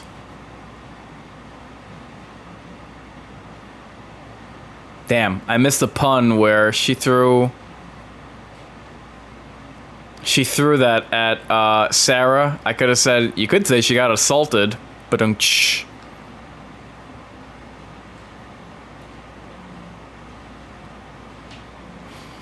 I always kind of like these soundstage looks to them. I know they're obviously fake, but I don't know. It reminds me of an actual theater stage, you know? So I appreciate the set design.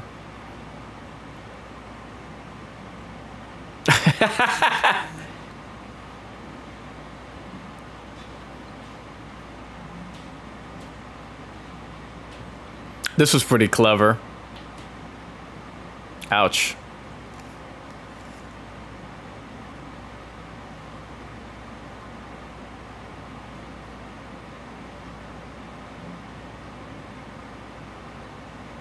This was clever. Oh, it tastes horrible.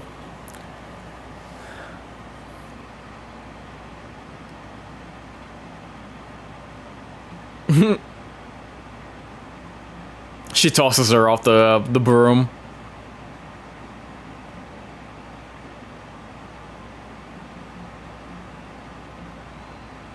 Uh-oh. Let's go for a ride.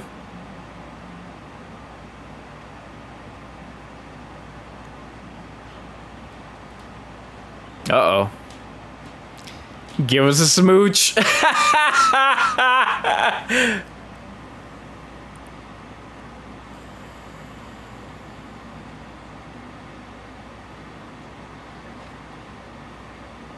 Even if this is like she can't balance the broom. Uh-oh. That's hysterical.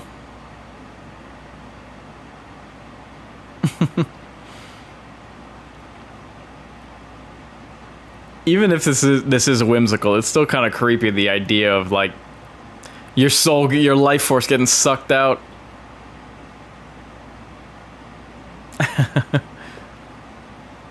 Uh-oh, whoopsie daisy.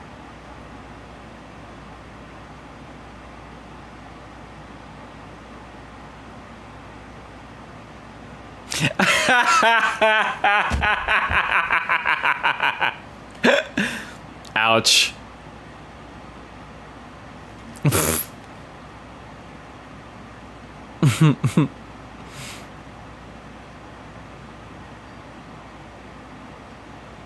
Oh my god, like every expression that she makes is so memorable.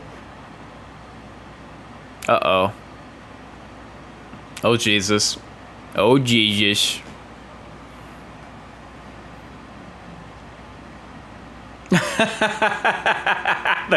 the curled up shoes.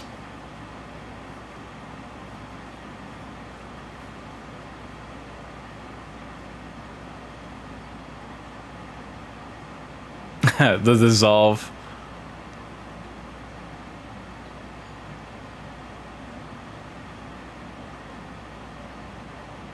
Wow, it's like Indiana Jones frozen in carbonite.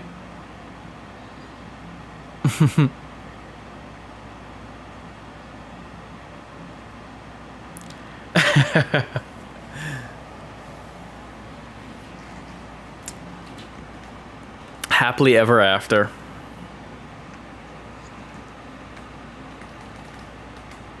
Oh no, Mr. Binks. Excuse me.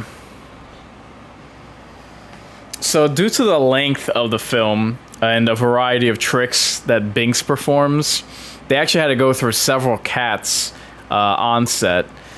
Humane Hollywood reported that the crew chose which cat to feature in each scene based on the animal's skills and personality. So, still, the animal stunts require training and creativity. According to Humane Hollywood, when the children first meet Binks at the witch's house, Binks surprises Max by jumping on him, and Max falls down. So to achieve this scene, one trainer released a cat, while a second trainer called the cat by way of a buzzer hidden in the actor's clothing. For some scenes, animatronics were used in place of the real cat.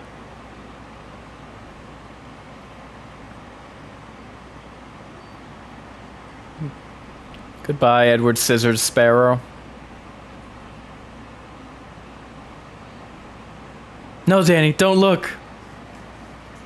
He was smushed.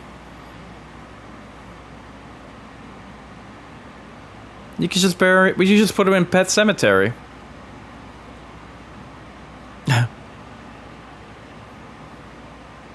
Don't be silly, Max.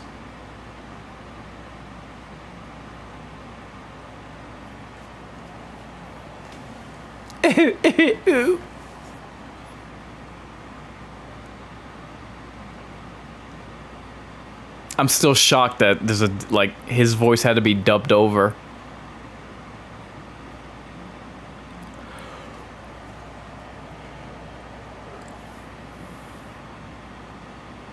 What's up with that V-neck?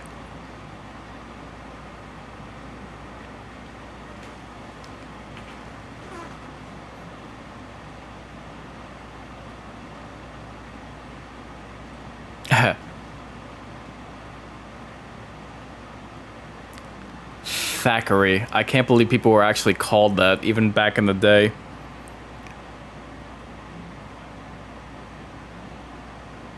She's been waiting in that cemetery for 300 years?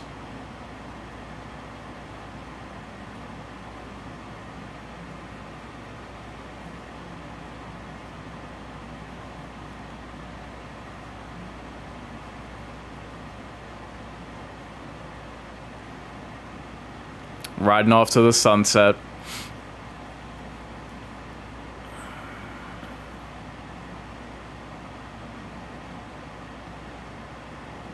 Tokui. Yes, yes. Just had to give the final insult with that reference.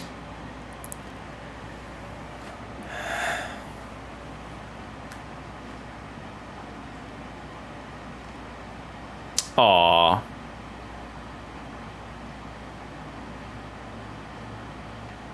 Come on. Oh.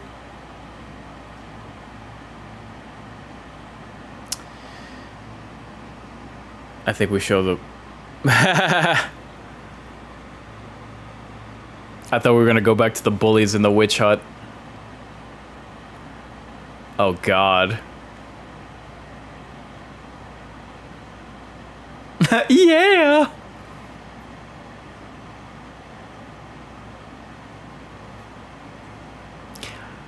Where do I know these? I know that the guy on the left, the bully from the left from somewhere. I just can't remember where.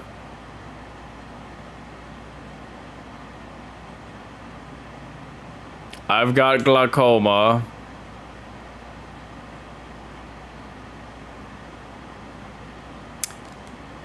And now our watch has ended. So, I wanted to mention a couple of trivia items just because I found them interesting. So, this section is what I refer to as roll call. So, there were numerous other actresses initially picked for the roles of the Sanderson sisters. For instance, Sarah Sanderson, Carol Kane, Joan Cusack, Christine Baranski, who plays Martha Mayhew in the Grinch movie.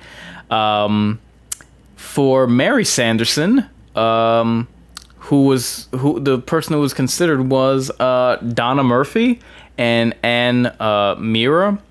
For Winifred Sanderson, Kristen Griffith, Samantha Mathis, who Princess Daisy in Super Mario Brothers, the movie. Rocio Banquiles, Diane Keaton, and Cloris Leachman. Modern kids wouldn't know who any of these people are. Rosie O'Donnell was originally offered the role of Mary Sanderson. Rosie claims on her blog that she turned down the offer to work with Bette Midler because she didn't want to be a scary witch. Well, believe me, this movie's better without you. In a 2015 interview on Today, 1952, Kathy Najimy, she said she was initially reluctant to take on the role of Mary, afraid she would offend real witches by stereotyping a fictitious fairy tale witch. Even back in the 90s, people were worried about Wiccas or whatever. So Sarah Jessica Parker and Bette Midler co-starred together in The First Wives Club in '96. Interestingly enough, Parker's character played the younger woman that Bette Midler's husband left for. As you know, in Hocus Pocus, Parker plays the character who Midler's love, Billy, left her for. Hocus Pocus was filmed over the course of 5 months in Salem, Massachusetts, and numerous other locations. So filming started in October 12th of '92 and finally wrapped February 10th of '93.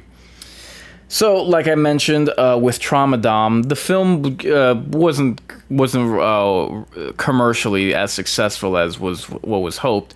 It grossed $39.5 million when it was first released during the summer of '93, although it became, obviously, what it is that we know today. It became more and more popular over the years, and it still is very, very popular due to annual October television airings, and also due to many home release editions of the film as well. It appears on TV annually many times all throughout the month of October. It now airs on Freeform many times throughout October, as well as annually. It also used to be aired in the past for many years on the Disney Channel, many times throughout October to be precise.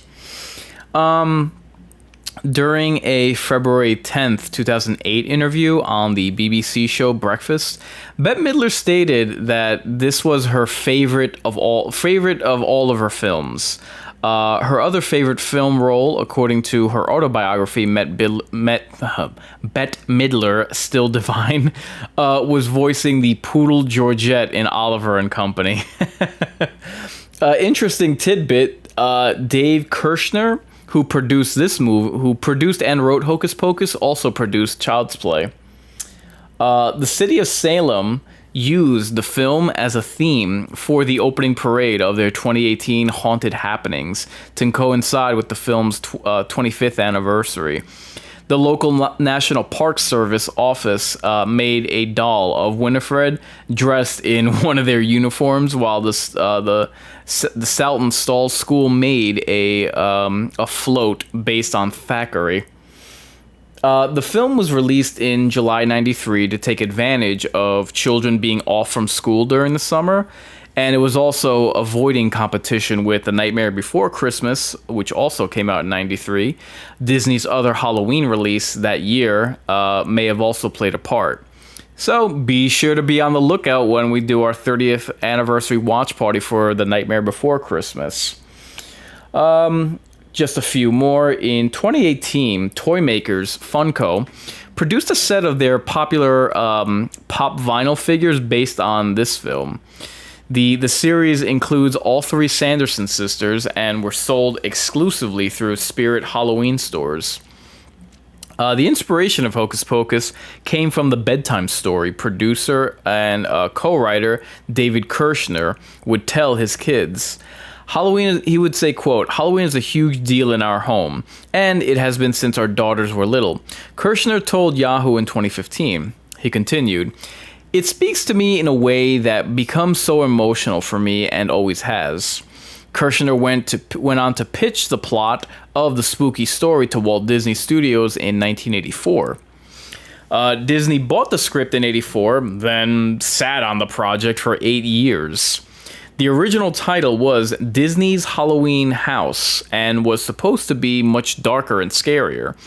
Rumors that Disney considered, there were rumors that Disney considered turning it into a made-for-TV movie at one point, have spread over the internet, but have not been confirmed by either cast or crew. I would, you know what? I'm going to see if I can tweet Mick Garris to see what, like, how is this supposed to be darker? Like, what specifically? Because it's easy to say, oh, such and such film is supposed to be darker tone, like what did they have in mind? I wonder. David Kirshner and Mick Garris, both of whom have collaborated with Steven Spielberg in the past, they set the project up at Disney in the mid-90s. Garris and Kirshner pitched Hocus Pocus to Spielberg, who turned it down. He had no intention of working with Disney, which he saw as his biggest competitor. Keep in mind, he made Amblin Entertainment, E.T. and Five-O Goes West, movies like that. Spielberg eventually collaborated with Disney Studios within a few years, but by the time the film was made, the filmmaker had long abandoned it. Thora Birch, who plays Danny, was offered to reprise her role as Danny Dennison for Hocus Pocus 2, which came out last year, but she declined due to scheduling conflicts. That's why me and Tramadon were cracking up. Like, you're not in anything. What scheduling conflicts could you possibly have? A sequel book released in 2018 and revealed Jay and Ernie's fates. They were eventually rescued, and one boy went on to become the principal of the local high school. The other became a park ranger so he could join the search and rescue ops with the goal of helping lost and trapped people, since he knew firsthand how it felt to be in such a situation. The cast of Hocus Pocus got back together for a virtual reunion special in October of 2020, hosted by Bette Midler, to benefit the New York Restoration Project. The one-time only event was made available only to fans who bought tickets to watch that night. Midler, Kathy Kajimi, Sarah Jessica Parker, Doug Jones, and other stars of the movie were featured along with special guests like Cassandra Peterson, Elvira, Jamie Lee Curtis, Meryl Streep, John Stamos, Glenn Close, Billy Crystal, and Adam Lambert. So, I always like to give recommendations of whatever movies we see on the watch party, just in case you're in a mood and want to watch something else. I always implore everyone to make it a shockbuster night. So, as I mentioned, what I think to be the direct competition of Hocus Pocus, The Nightmare Before Christmas. There's also The Addams Family and Addams Family Values, The Witches, Snow White, A Tale of Terror, and Gremlins 2, all of which came out in the 90s. And if you're looking for 80s PG horror, there's Beetlejuice. So, let's see. 1 second.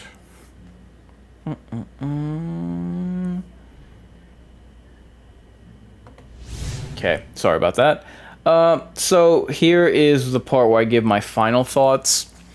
I mean, just absolutely a classic. I'm happy that Hocus Pocus has grown into something. Every year, every decade that has gone by, it definitely deserved that to be the case. It's always the worst when a film of such quality, imagination, creativity, passion behind it doesn't get the love that it deserves. And look, that happens often, but I'm glad that in this case, as well as The Nightmare Before Christmas, I'm glad that these movies got to grow into something. I'm glad that fans rallied around it and recognized these movies for the true classics that they are. And for me, I say it all the time, you'd be hard-pressed to find a bigger fan of 80s horror than me. However, that being said, as majestic as the 1980s were for horror, the 90s, to me, retains two trump cards over that previous decade.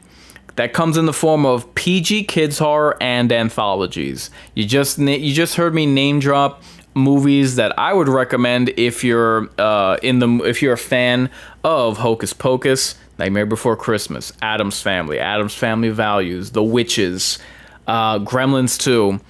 And look, we certainly had examples in the 80s of PG horror, for instance, the original Gremlins, Beetlejuice, but the 90s, with every one of these movies that I named, plus, Buffy the Vampire Slayer, Gargoyles, what is it? Real Monsters on Nickelodeon, Are You Afraid of the Dark?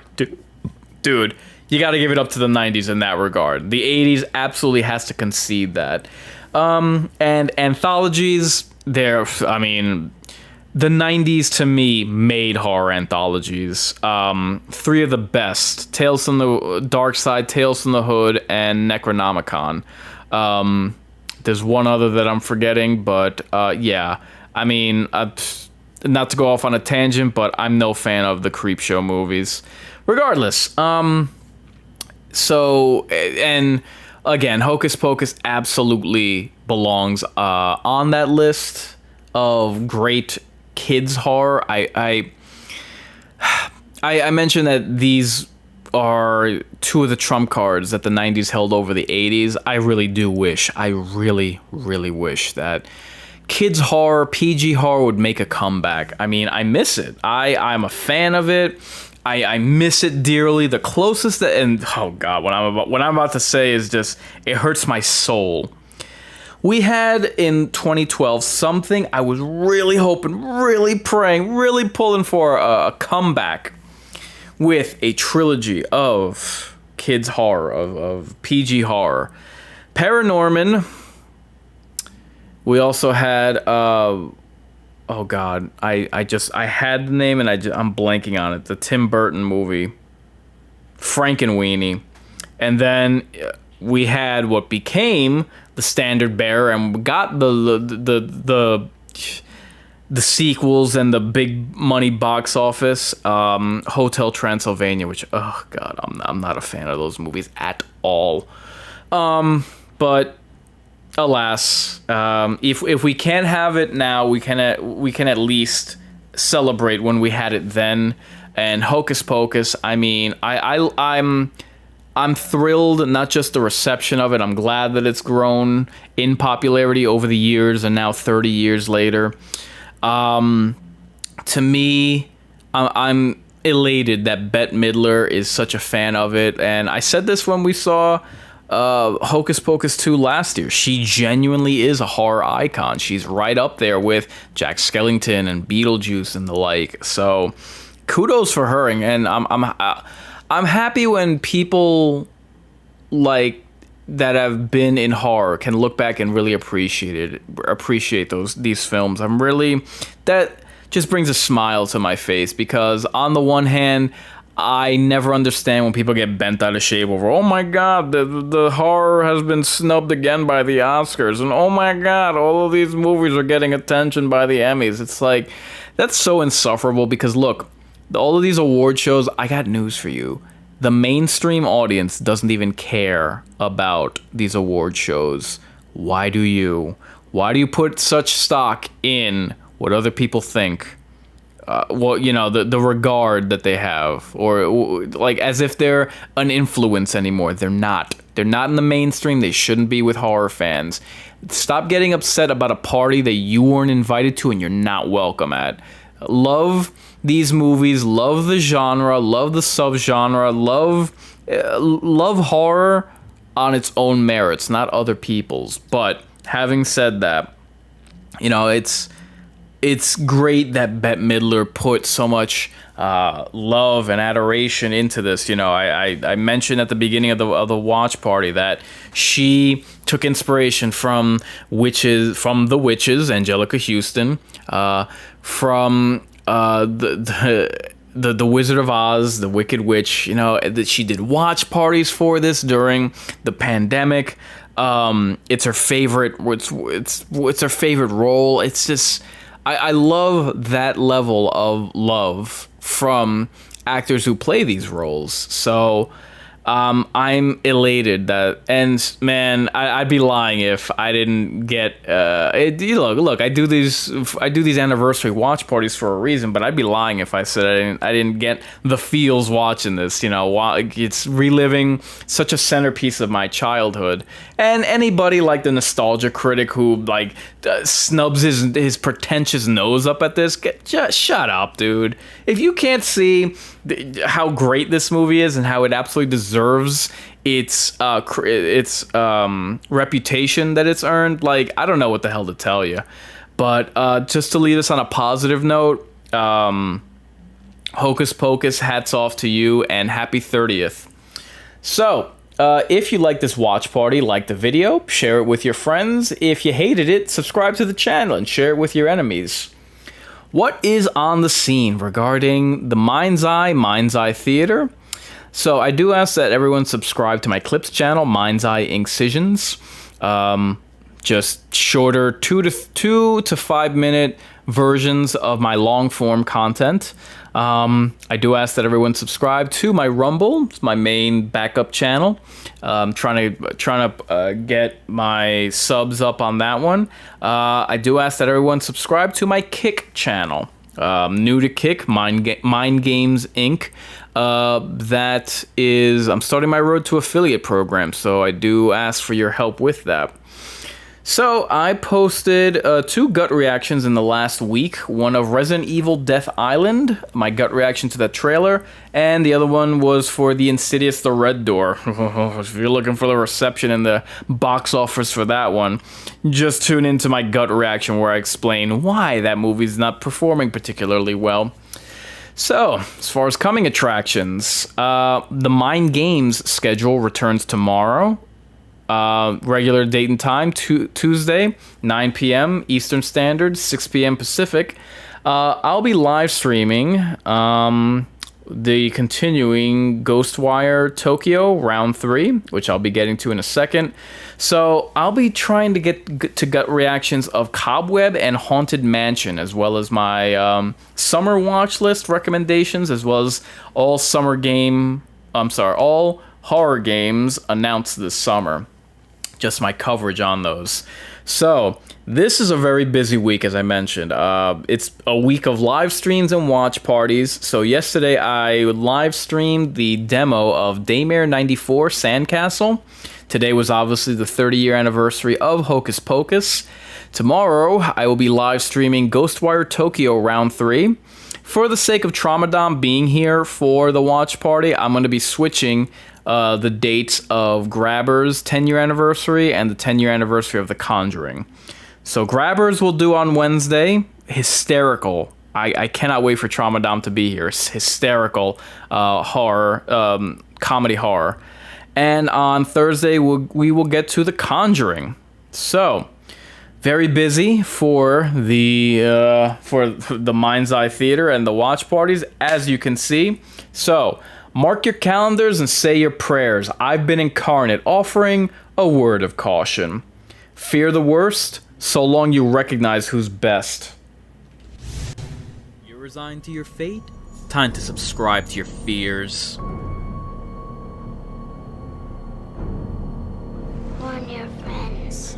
never